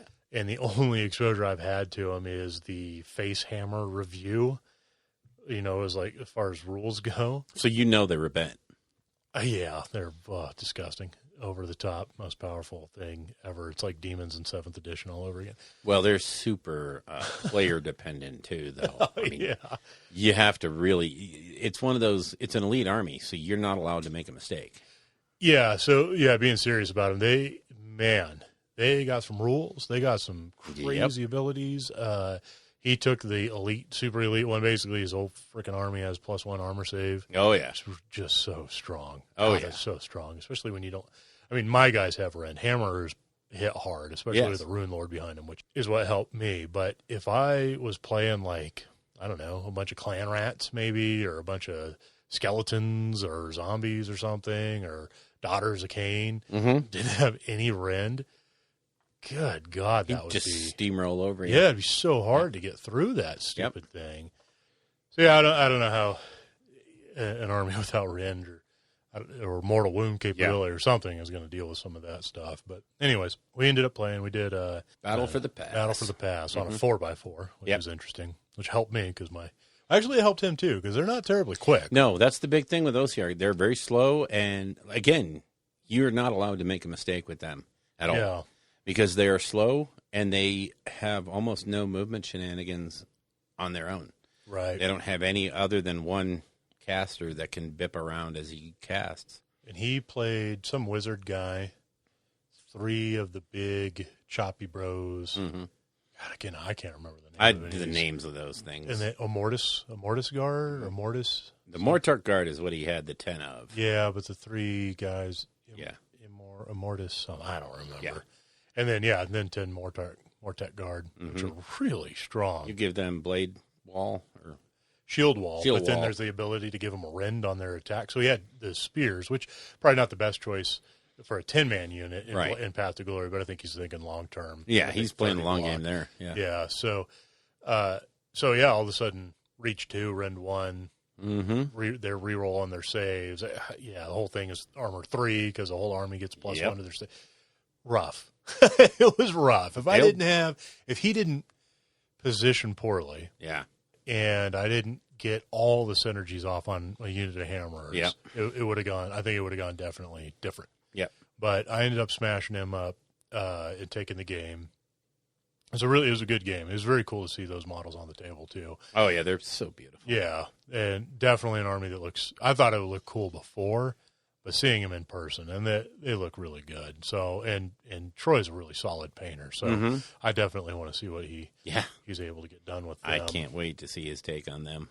Mm-hmm. So that was that game. I ended up winning. I still got to come up with the narrative, a name, and all that stuff. Oh, yeah. I'll get there. Like I said, I was literally to the last minute trying to figure out what even faction I wanted to bring. So, Yep. And then today, before we started recording, We threw down. yeah, and you brought I brought, Flesh Eater Court. not exactly. They eat Notice flesh. These guys were not dead. No. Well, some of them were afterwards. That's true. Some of them were dead. Some of them were dead. So I brought Blosthus Grey Tusk, who happens to be my ogre tyrant, along with his 2 brothers, who are lead belchers, and the last 6 of his clan. Dun, dun, dun, dun. And there were ogre gluttons. So I had a unit of 6 ogre gluttons for my two of my rolls, 2 lead belchers for the other roll, and then my tyrant. So it's a reasonably small army, but it does pack a little bit of a punch. So we played shifting objectives, which was actually a misnomer because in our game the objective never shifted. Every turn I rolled a 1, and it stayed right where it was. It was very comfortable up on that perch. It had no intention of moving. No, so it was the non-shifting objectives. But, in this game, I only had 3 units. You had 5, I think, so 1, 2, 3, 4. Yeah, 5. Yeah, so I was able to call first turn. And, normally in that position, what I would have done was let you go first and see what you did and react to it. Sure. And I'm like, okay, I'm playing Ogre Destruction. That's not what you do. You go out there and you take first turn and you charge those damned objectives and you start scoring points, damn it. You start killing stuff. So I actually changed my way of thinking for once. And it paid off because I got out there. I got on 2 of the objectives because, I couldn't cover the 3rd. Yeah. And started scoring points early. Yay! And it actually made a big difference because those 2 turns of scoring points is actually won me the game. And my Great Maul Pot, which you're still going to give me crap about, so go ahead, unload on me. Come on, let's hear it. I'm just saying that when we're playing really small games of Path to Glory, it just seems convenient to get a free terrain piece. And I will say back that my army is balanced for having the Maw Pot in it. It's considered one of those like command traits or what have you. So, and here's the other thing. I never used it. You didn't have to. It was like basically putting down a free wall in front of a bunch of dwarves trying to run around it to an so objective. awesome. It was ridiculous. Well, the funny part is if we hadn't have rolled that same number every time, it would not have mattered. If we had rolled threes instead, that would have been the worst placement ever of a maw pot. Sure. So, but yeah, it definitely did hold you up. And, I never actually used its ability. Well, I could have. Actually, no, because the tyrant failed the charge. And by the time I got in there, you'd wiped out my gluttons. So, yeah, he was never within range of it, which was a shame, but it did its job. So, and I just actually outscored you on points. Yay me. Yeah. Tactical genius, you. Even when I win, you won't give me the credit. All right, Bill. I'll let you have this. This is your first win. In a long time. Very long time. Yeah.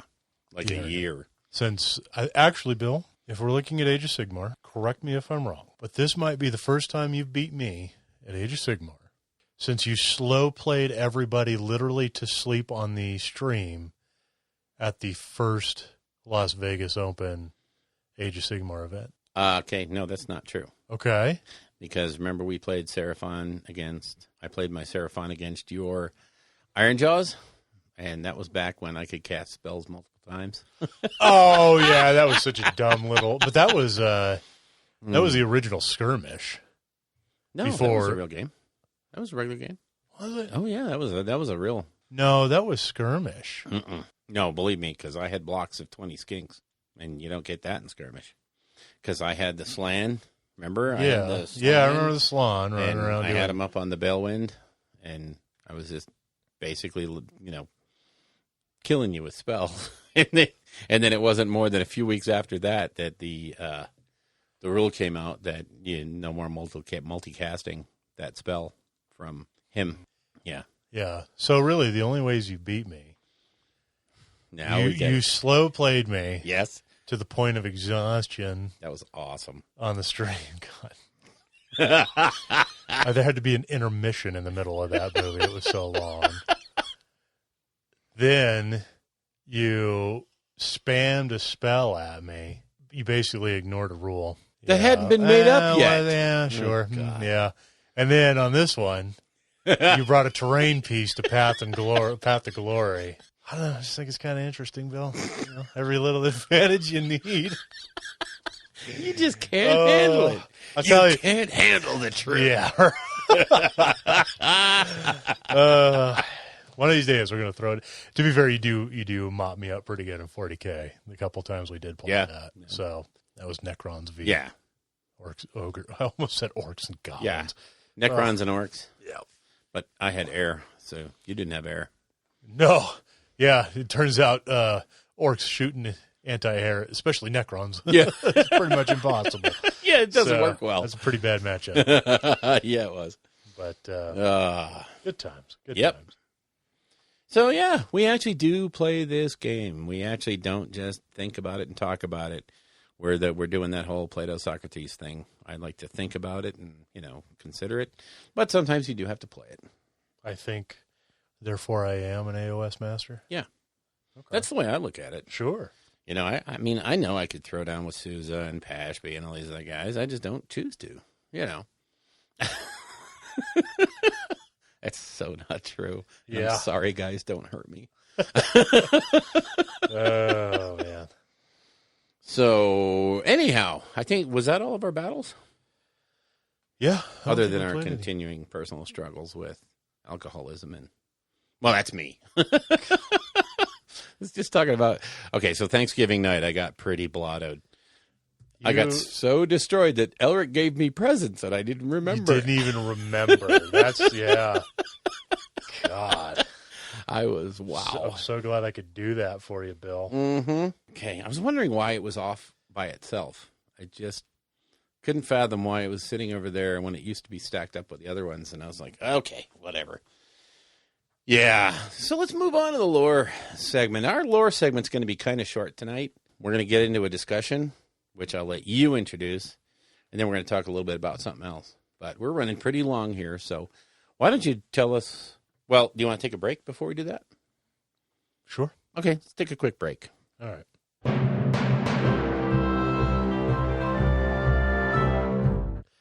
All right, so in today's lore section, there's a couple things we wanted to talk about. First off, like I mentioned at the top of the show, kind of a continuing conversation bit. Yeah. This is something we used to do way back in the days of Way when we were younger, yeah, man. stay a while and listen. Where, we would talk about stuff that they talked about on other shows. It kind of gives us a chance to shout out other shows. And it's also one of those things where, you listen to these podcasts and sometimes they get good stuff going and you're like, oh man, that was really interesting. And you kind of want to put your 2 cents on it. And well, because we have this platform, it allows us to do that. Yeah. So I was listening to the Wrath and Ruin podcast, and it's a British guy and an Australian guy. They do 40K and Age of Sigmar. And they talked about how in the Warhammer Old World community announcement, at the very end of it, once you got past their square-based trolling and all that stuff, they talked about there's something giant coming with the light elves or something like that, and we're keeping it very hish, you know. And what they touched on, and I guess they kind of got it off of social media or something. But anyways, they were talking about it, got my juices rolling as well. They said, what if this is Games Workshop's opportunity to add giants, and not just like the existing little giant, like little now, it used to be a gargantuan model on the table. But what if this is like their ability to add knights to Age of Sigmar? I'm talking 40K knights. Yeah. Something big. Yeah, some big universal kit or something like that, where each Grand Alliance could have one, and you just plop that bad boy down on the table. It's just this big, unique-looking dude. Yeah, I thought that was freaking cool. And they were talking about how, like, for destruction, it could be this great big brutal beast with, like, just big sheets of armor strapped to it, something between a cabbage and a frost, stone horn or some big nasty looking feral beast, and like the chaos one could be some huge mutated monster type thing, and then the order one could have like more sophisticated armor and a more noble look, and then the death could be some things all over it, and that could be the new chamber. Oh yeah, the big monster chamber. Yeah, is Sigmar saying, well, it's not a what is that song? It's not a war, it's an arms race or something like that. Yeah, with Nagash, he's like, all right, well, here we go. We're going to crank these Stormcast up to 11. Can you imagine a big old bone construct? Yeah, and then for death, it'd be some huge. Because we used to have that bone giant for Tomb Kings way back, and by now that model's tiny. Yeah. But again, some of that stuff, I mean, back in the day, the metal dreadnought in 40K was this huge, intimidating thing, and now it's like the size. You couldn't imagine anything bigger than that. You wouldn't be able to carry it. Yeah, exactly. And now, as the scale of the game just keeps growing and growing, imagine something like that. Now How cool! The conversion possibilities, the hobby aspect of it, the rules. The war mammoth. Something like a war mammoth, basically. I mean, something on that scale would be. But for everyone, one for each of the Grand Alliances. Oh, man. Talk about. Well, yeah. Fun. I mean, you kind of have that stuff already, right? So there's the war mammoth for chaos. There's the rogue idol for destruction. That's true. Well, it's not that big anymore, though. Yeah. I mean, it's big, but not. Yeah, because, like the Forge-World Great Unclean one used to be a massive kit, and now that's like the standard Great Unclean one size. Yeah. All 4 of the Greater Demons are pretty solid, huge models. And then you got freaking Archeon and Nagash, as the kind of those. So Order really doesn't have. I mean, Alariel is like the biggest. Stardrake? Yeah, Alariel and the Stardrake are kind of like the biggest ones for them. Yep. So, some kind of something that made them, bigger than them. Yeah. How about or like a newer Drake? Yeah. From Dracothian coming down and saying, "All right, Sigmar, I've got these are my new sons or something that'll ally with you in the fight against chaos." Or they're going to bring out bigger guns, so are we. Yeah. Oh man. Or maybe Grungini comes back out of self-exile, and he starts working his forges to build some kind of great big construct. Oh my God. I'm just saying, man. There's like so many, or Alariel she takes a step back from the front line and starts working life magic to create some massive construct that's like earth and a living tree. Yeah. Oh my God. There's so many. Or the Idanet Deepkin summons something from way down in the deep. depths. Some real Cthulhu-esque looking thing. There's so many options, right? Like you could go anywhere with it. Yeah, really. I mean, and that's just order. Yeah. I mean, Death has shown that between Night Haunt, this all crazy wispy ghost army that looks fantastic, to Ossiarch Bone Reapers, these like super regimented, elite, kind of like samurai / Necron influenced Greek kind of, like, got a Greek feel to it.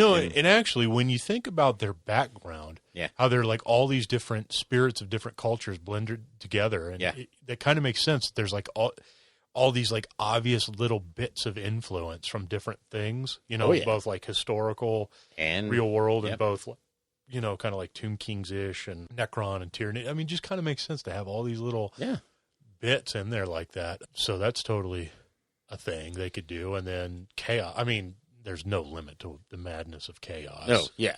Right. And like anything that they could pull out of the warp. It could either be, a construct, or it could be something natural, just mutated. Some greater demon of undecided chaos. Yeah.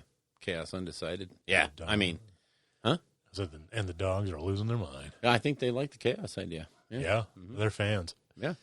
And then, the destruction. I mean, because they talk about all the different, but there's different god beasts and stuff like that. And even the god beast, when they first talked about it, you get that picture of Archeon in front of whatever, I forget the name of the one that they corrupted or whatever. Oh, yeah. And Archeon's huge. Yeah. And he looks like a gnat flying in the face of this thing.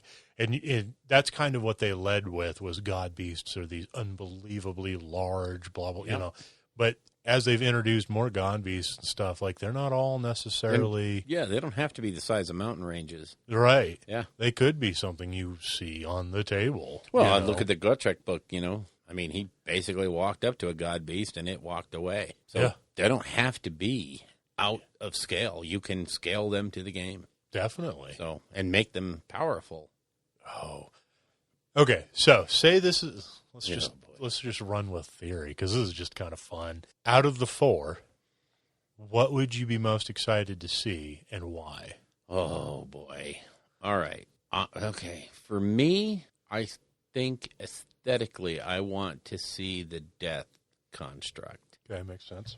Because the things that you can do with the Bone Reaper idea, the Night Haunt idea, the Flesh Eater car. I mean, if it's going to be just one thing for the whole alliance, and you have to kind of mold those things together, you could create. I mean, they could create like a massive dragon, a bone dragon, with dripping flesh, or anything they wanted to do. It doesn't have to be, but just I think the aesthetic would be what they can do now.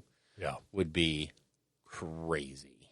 You could make a massive dragon, right? It's like twice the size of a star drake. Yeah.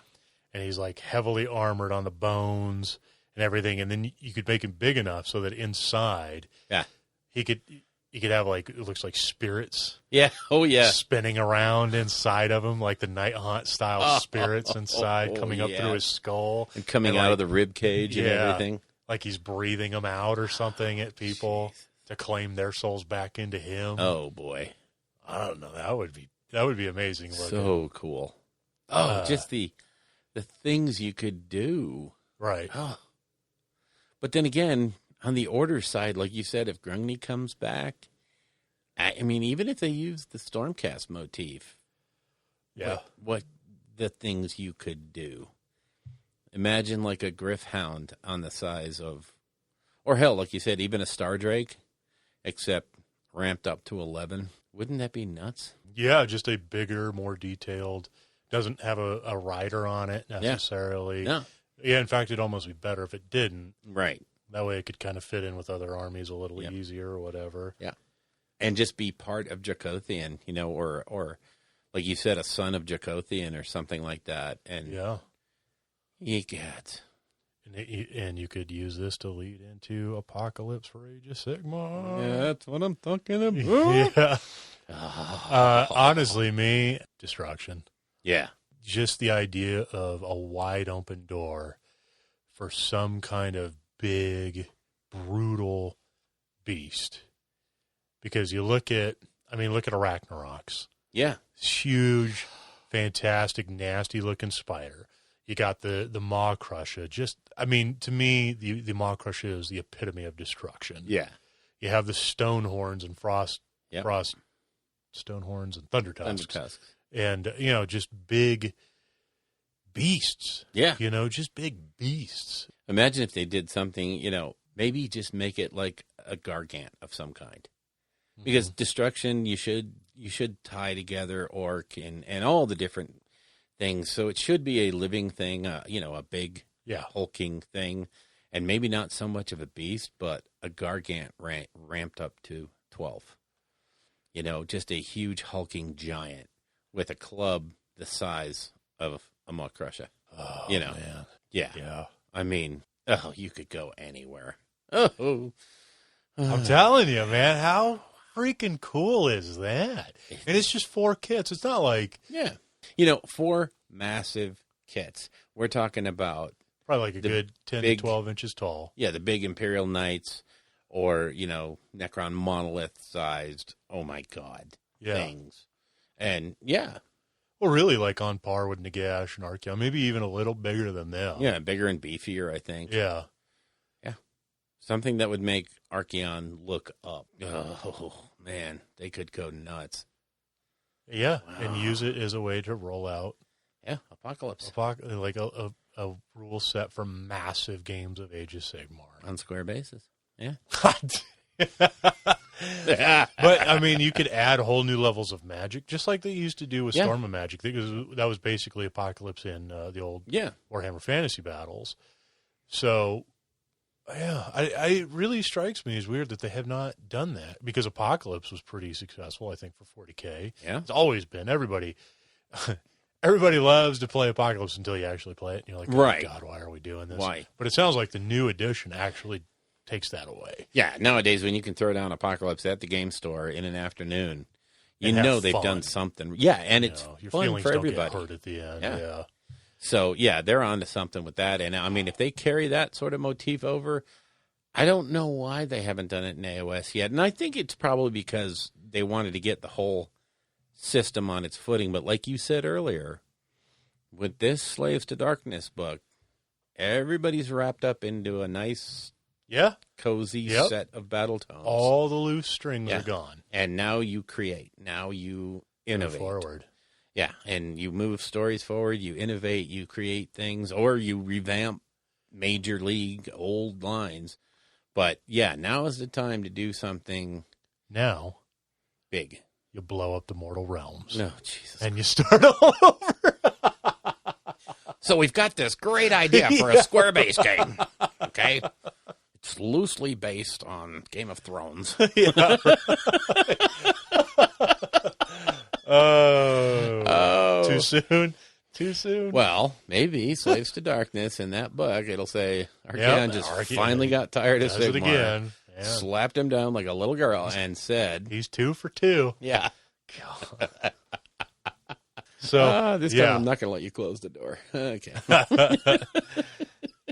So that's just one of the things I wanted to talk about. And a shout out to the Wrath and Ruin podcast. Wrath and Ruin podcast. Okay. Let's talk about expectations, shall we? Okay. I find that if you don't ever expect to succeed, then you can never fail. Right? Is that what we're talking about? Yeah, no. Oh. Nice try, though. Okay.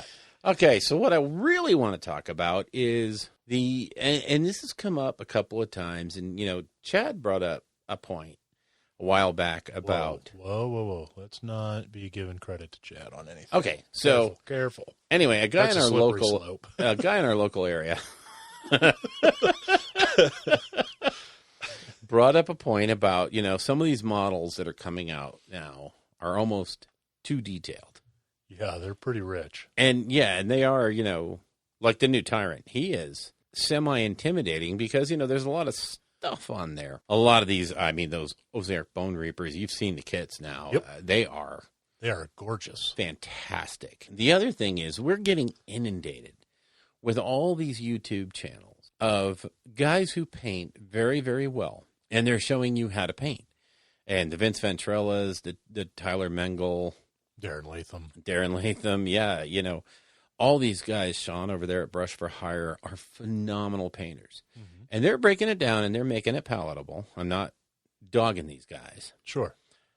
But when they turn out a finished piece, it's pretty damned good. Yeah. It's at a level that you don't need for tabletop gaming. And this is kind of what I'm getting at, or what I want to get to. And this is something that I'm struggling with myself. It's that idea that every model you paint has to look like something Tyler Mengel would do or Vince would do.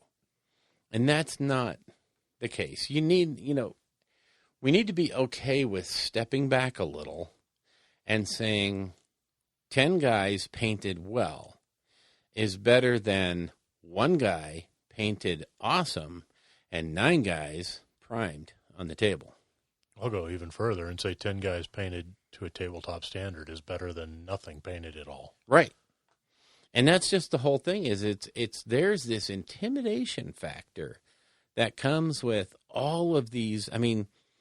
What we see on Twitter, what we see on Instagram, what we see on our YouTube video feeds is stuff that's at a level that is pretty crazy. And I will say, Sonic Sledgehammer there, he does a really good job of never doing that. He does videos on, hey, this is tabletop. Let's get this to a decent fighting standard, and that's it. We'll stop there. He'll put some detailed stuff on the miniature, and he'll actually say, here's when it's done. Now let's do a couple of extra steps to take it over the top. Honestly, of all the videos that I've seen, he's one of the only ones that says, hey, let's just get this to a certain level and call it, the job's a good one. Let's move on to the next model, because we don't need to spend 16 hours on each individual Sequitur or each individual Ogre Glutton. I'd rather spend 10 hours on the whole unit, get it on the table looking good, than 25 hours on the one guy. He looks awesome, but his 6 bros or 5 bros are ugh. Right. So, I don't know how you lower expectations, but I think what I would say to anybody that's listening that is struggling with the idea of all of your models have to look a certain way, break out of that. Stop. You don't. And we really hit this during the creation segment because of the Vince video. Right. And I think he really nailed it completely. Mm-hmm. How much of the model is actually seen? Well, the front, because you normally face it towards your enemy. You don't normally face it towards yourself unless it's running away. But really, like you said, he left some areas on the back. Yeah, you could pretty much see base coat. Yeah. Or not even base, like he did like his Zenithal Prime type thing. And it was that coat that you were seeing. So, yeah. And you know what? It was damn well good enough. Yeah. You play the game with it. That is a tabletop ready army to go. You're going to check some boxes on your painting and you're ready to play. Mm-hmm. That's with a painted army, and you're going to appreciate that. Your opponent's going to appreciate that. That's right. We always sit there and say, well, I'm going to get this to this level, and then I'll come back to it. Yeah. And the big joke is, well, we never come back to it. He makes a fantastic point. I just remembered this. He said, the thing he hears people say is, well, if I don't do it, I'll know it. Yeah. You may not know it, but you'll know it. And he says, no, you won't. Because you know how many things I are stuck in my memory forever for an army that I painted 10 years ago, 5 years ago. Nothing. Earlier this year, last week. I don't remember that stuff because I've moved on. And now when I pick up the model, I don't notice that. I just play. That's right. Unless it's bare, white undercoat, you're not going to, you're not going to go back to it. I was, while we were taking a break to eat chocolate cake, I was looking at one of the models I painted I don't know, at the very beginning, because it was the hero I did for that Trials of Ogier.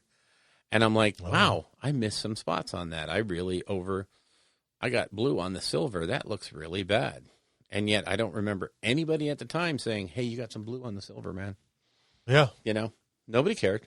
Nope. Because the blend looked good and the staff looked good. The face looks like. And it looked fantastic from 3 feet away. Exactly. While you were Nobody playing the could game. tell. Yep. And that's just manage that inside. Don't be that perfectionist.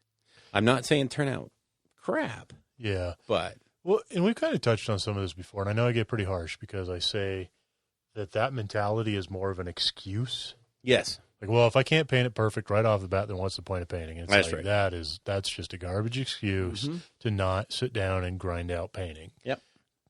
Some people really enjoy it. I hate it. Yeah. I hate painting, but I know that the end result is worth it. It's certainly worth it. Because it's been a long time since I've been able to put an army on the table that I painted. Yes.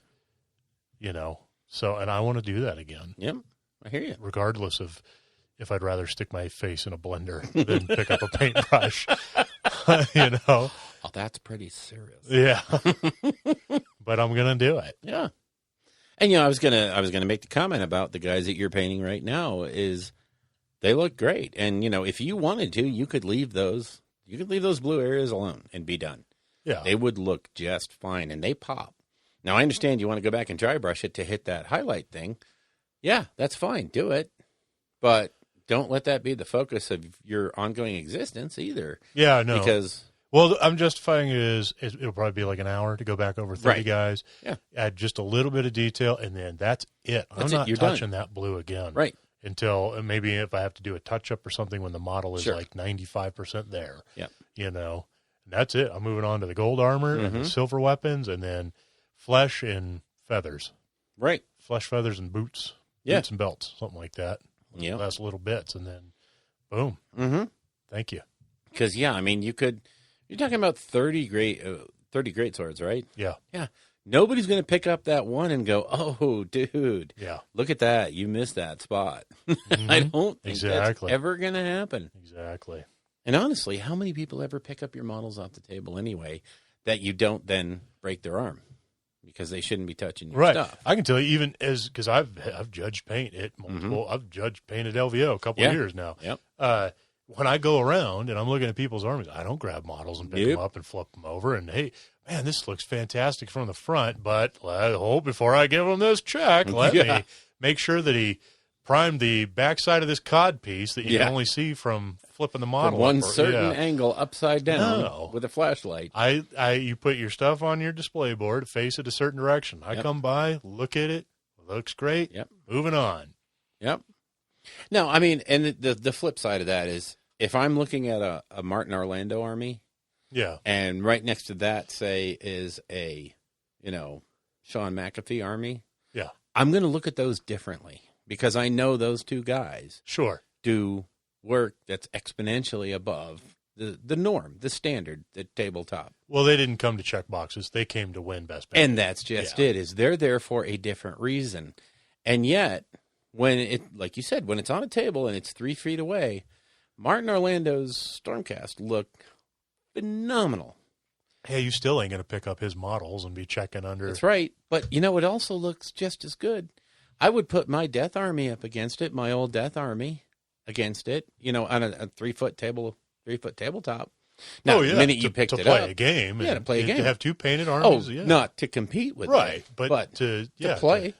I'd put mine on the table with his. Sure. But by God, I know one thing, it's not going to get judged the same way. Yeah, Or I've the put same my points. Iron Jaws on the same Oh. table as Hell yes. Bill Bloop, Yep. who was like, his death is just Unreal. unreal. Yeah. And it's like, yeah, my stuff's not painted up to that level, but we're both playing with painted armies That's right. on a table with painted terrain, and it looks good. This is what we're supposed to be doing.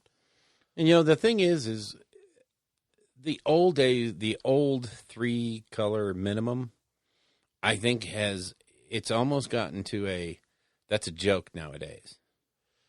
Yeah, well, it was just very vague. Yeah, Right. but now it's so easy You won't even think about it because the standard base highlight wash is, that's already done on just one area. So that's kind of the standard these days. So you've already hit that 3-color minimum stuff. Yeah. Now, I mean, you have walked up to tables, and I know I have, where the 3-color minimum literally was a green Space Marine with a white dot on the eyes, and the chest was painted gold. Yep. Yeah. Okay. That's not tabletop. You just did enough to get by. You're a gamey clown, and I hope you lose. But, if you're the guy that's going to put the effort into the painting and you want to get the results, maybe you don't have to try to be the Squidmar level, the Tyler Mengel, all those people. Right. Maybe you can just dial it back a little bit, watch a few Sonic Sledgehammer videos and go, hey, that's great enough to be, damn fine looking army. And It is. It really is. And this is kind of a veiled, plug for Sonic Sledgehammer because those videos are phenomenal. He does great work. Well, we just want to shout out as many people in the communities. There's tons of resources out there. Yes. Yep. And I think sometimes we get hung up on, and it's really easy to do because what do you see on your Twitter feed? You don't see mediocre models. Right. People don't put up their junk on Twitter. Because they're embarrassed. Yeah. Because it's hard to want to put your stuff up in the same feed as Vince and Tyler and those guys. So, but, those guys started somewhere too. That's right. And we need to just kind of step back and go, what I do is good enough. Yeah. And it gets me on the table and it gets a good looking army out there. Let's play. Yep. And don't feel bad if it's not every single model isn't a Golden Demon winner. Because, you don't have to. Nobody cares. I certainly won't care when I rock up to the table. So I think we beat that to death. Yep, it's glue. That horse is glue. I think we're a couple hours into this, and we've got sugar shock. Yeah. I know I do. My eyes are closing. So do we want to wrap this up? Do we have anything to finish on? I'm trying to think if there's any, extra stuff. I know, Tomb Kings got added to Chaos Bane. Yes. Warhammer Chaos Bane, which is cool. Yeah, very cool. Chad was talking about that. And I can't think of any other video game related GW stuff. Haven't heard anything on the role playing front, unfortunately. Nothing. We are desperately waiting for an AOS role playing game. Yeah, I don't know what happened there. If Cubicle 7 just kind of fell apart or what. Maybe it was earlier in the development when they announced it than we thought. No, they said it was going to be ready last year. Yeah, that's what I thought. I thought this was the release year at Gen Con. Mm-hmm. So that didn't happen. I just kind of find myself wondering why. I guess they were kind of hung up on the same thing that Wrath and Glory was hung up on, balancing out all the different classes against all the different, classes. Sure. And the different levels that you can achieve. And I mean, I can understand where this is a little harder than D&D because everybody has an idea of the progression of a fighter, the progression of a wizard. Not everybody thinks about the progression of a liberator or a daughter of Cain. What do they improve at? And, if a 10th level daughter of Cain is able to pretty much chop down hordes of the enemy, why isn't the unit doing that on the table? So they have some things that they have to work out to, to make it work. Well, and on top of that, I don't know how big that studio actually is. I don't they've either. got some pretty large IPs already with the Doctor Who and the Lord of the Rings. Yeah, Lord of the Rings is role playing, and Wrath and Glory. They just they picked that up from. I guess that other company just utterly failed. Yeah, they lost the license completely. And then I know they have been putting a lot of energy into the Warhammer Fantasy Roleplay 4th edition. Yes. So, I don't. Maybe they just got a lot of plates spinning and not a whole lot of people to keep them going. Yeah, and they'll just get it out when they do. It's one of those things where if they're making it better by taking more time, I'm all for it. Sure. Because the last thing I want is a completely junk game to come out. Yeah. And then just be nothing but disappointed and mad. Yeah. So if anything, we got D&D to hold us over. That's right. So that's right. Yeah, I can't really think of anything else. Next episode 81, will be the last one of the year. We'll do Yep. kind of a year in review. I'm sure Yep. everyone will be doing that kind of stuff. But They've already started, but we beat them all to the punch. oh yeah, our premature evaluation episode. Did you see some of the tweets that came back from that? No, I'll have to. Dig There was through more than a couple that said, first time I read that, I was like, whoa, I get it, you guys. it. Yeah. Cheeky. That's Yeah, us. that's good. Cheeky little So- Americans. Yeah, and so maybe we'll do more of what we hope to see in Yeah. 2020. I think. Well, we can do a look back at all I'll probably try to put together a list of everything that came out and the big changes that happened in good AOS. Lord, Yeah. Just AOS. I know we did 40K, we'd be here for like 16 hours. Yeah, well, this was a big year for AOS, remember, because they said that like every army or every Grand Alliance was going to get a book. something. They did. And more than one Yeah. in most cases. Yeah, definitely. So, yeah. And in reality, I know the end of this year has been overshadowed by 40K.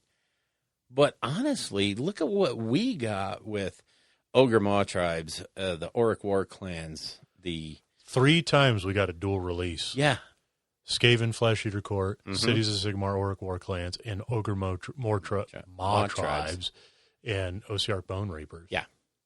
3 times in yeah. a year we got double releases. That's freaking crazy. Phenomenal. Yeah. Yeah. And, I hate to say it, but Ryan made that call at the beginning of the year about how many books we're going to get. Yeah. And I'm pretty sure he was closer than we were.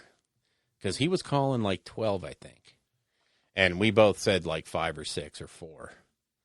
And I think he's a little closer to the mark than we were. Oh, well, So. maybe so. Yep. All right. Well, yeah, it'll So. be next episode should be an interesting one. Yeah, we'll cover what happened and then what we're hoping for. Yeah. We can scheme and dream and yay. So, Good times. all right then. We'll see you then.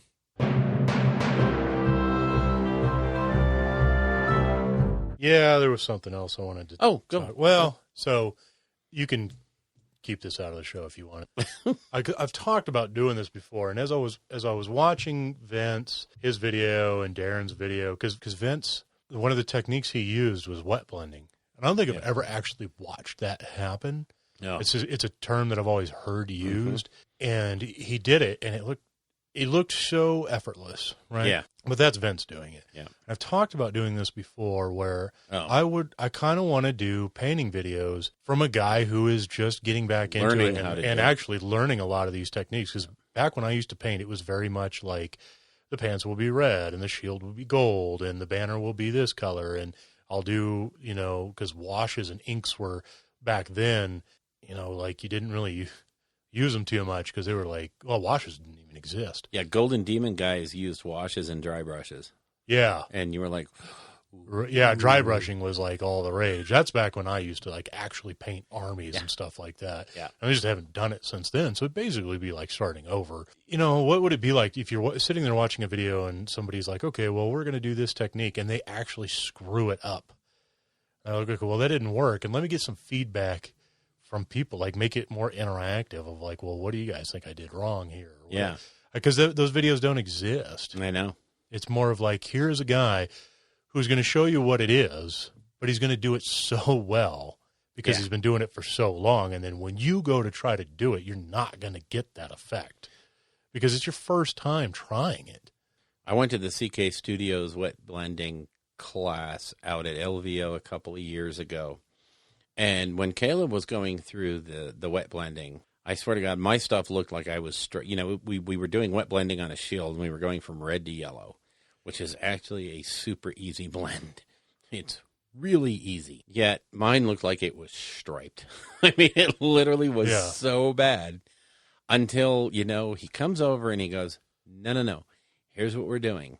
And then he actually broke it down even further. And then all of a sudden you have that aha moment. And you realize that, number one, I wasn't thinning it enough. Number two, I wasn't mixing. I wasn't going through enough intermediate steps enough. And then all of a sudden when it worked, you just look back and go, oh, my God, that's so easy. Why didn't I just think about it before I started doing it? Yeah. And, yeah, so that would be a neat series of videos to watch somebody. And I'm not saying you'll screw it up, but I think it would be really good. To see someone mess it up, start over, because you know what? The average guy is probably going to mess it up the first time too. Yeah. And the experienced, oh my God, Vince Venturella, I bet you he screwed it up the first time too. Oh, yeah. So, you get there eventually, but to have somebody go through that progression of, whoops, did that one wrong. Let's try another one. Well, not only that, but like, what if it's like a series of videos of like, well, I'm going to do like 4 or 5 videos on wet blending. Sure. Right. Yeah. And let's all go on this journey together. We'll bounce ideas off of each other. Yeah. You expert painters out there can tell us, Can laugh and tell us what we're doing wrong, That's right. blah, blah, blah. And then we get to video 5, put out something like, oh, wow, this actually is starting to achieve that effect. And then I can put up the model that we did the first time. Yeah. Next to it. It's like, this is okay. Let me show you that if you just keep trying, you can get better. Yeah. Because all of this is going to tie into what we're talking about in our lore segment too, honestly. Yeah. Sometimes getting that visual confirmation or if you're more of a visual learner, it's hard to say like, this is an effect I want. And then you read in a forum post or something like, or even if you watch one of these videos and stuff, because they make it look so freaking easy. And it's not when you're first starting, and it's very easy to get discouraged. Well, and the one thing that I don't think you can teach on a video, or definitely not in text or on a podcast, is how you work the brush. Yeah. And especially with contrast paints, one of the big things about contrast paints is you have to be really careful about how you pull your brush away from the model. Because whenever you pull the brush away, there's a tendency to leave a little pool where you pulled the brush off the model. So you kind of have to look at where you want the pool to be, or, the harder concentration of the pigment, and make sure you're pulling your brush off at that point. Or if there's a certain flow to the cloth, you don't want to be painting across it. You want to be painting with it. Yeah. These are brush control things that they don't show you in videos. They just do it. And even the Duncans and the Vinces and all that stuff, they have so many years of muscle memory, so much. They don't think about that. And Duncan was saying that when he was on the Foxcast, that it didn't occur to him when he was doing the flesh tone classes that nobody was producing the same results he was, until he redid the class to have a lot more interaction between him and each student. And I this year when I went to Nova, I showed you that guy I did with the flesh tones, and I've never gotten the GW flesh tone idea to work until this time when he was actually sitting there with each student, and I had Matt Tucker sitting right next to me, and his wife was 1 down and his daughter was 2 down, and he would come to each one of us and see how we were doing it and say, no, it's not thin enough. Or, oops, you spent too much time on this one area. And then also he showed, like in my case, he showed me that where I was pulling the brush off of the model was leaving that little pool of Kislev flesh that was making it go wrong. And no, pull it down this way. Pull it down the muscle so that when it comes off, it's in the right place. And I was just like, oh my God, my model finally looks like yours does. And I was so happy. I was so jazzed. So, yeah, oh boy. We should have really saved that for the lore section, because that whole thing could just go. We can if you want. This was just something that popped. We can basically redo it if you want. If you would like to get in touch with us, you can reach us on our Facebook page, www.facebook.com/rollingbadpodcast, all one word.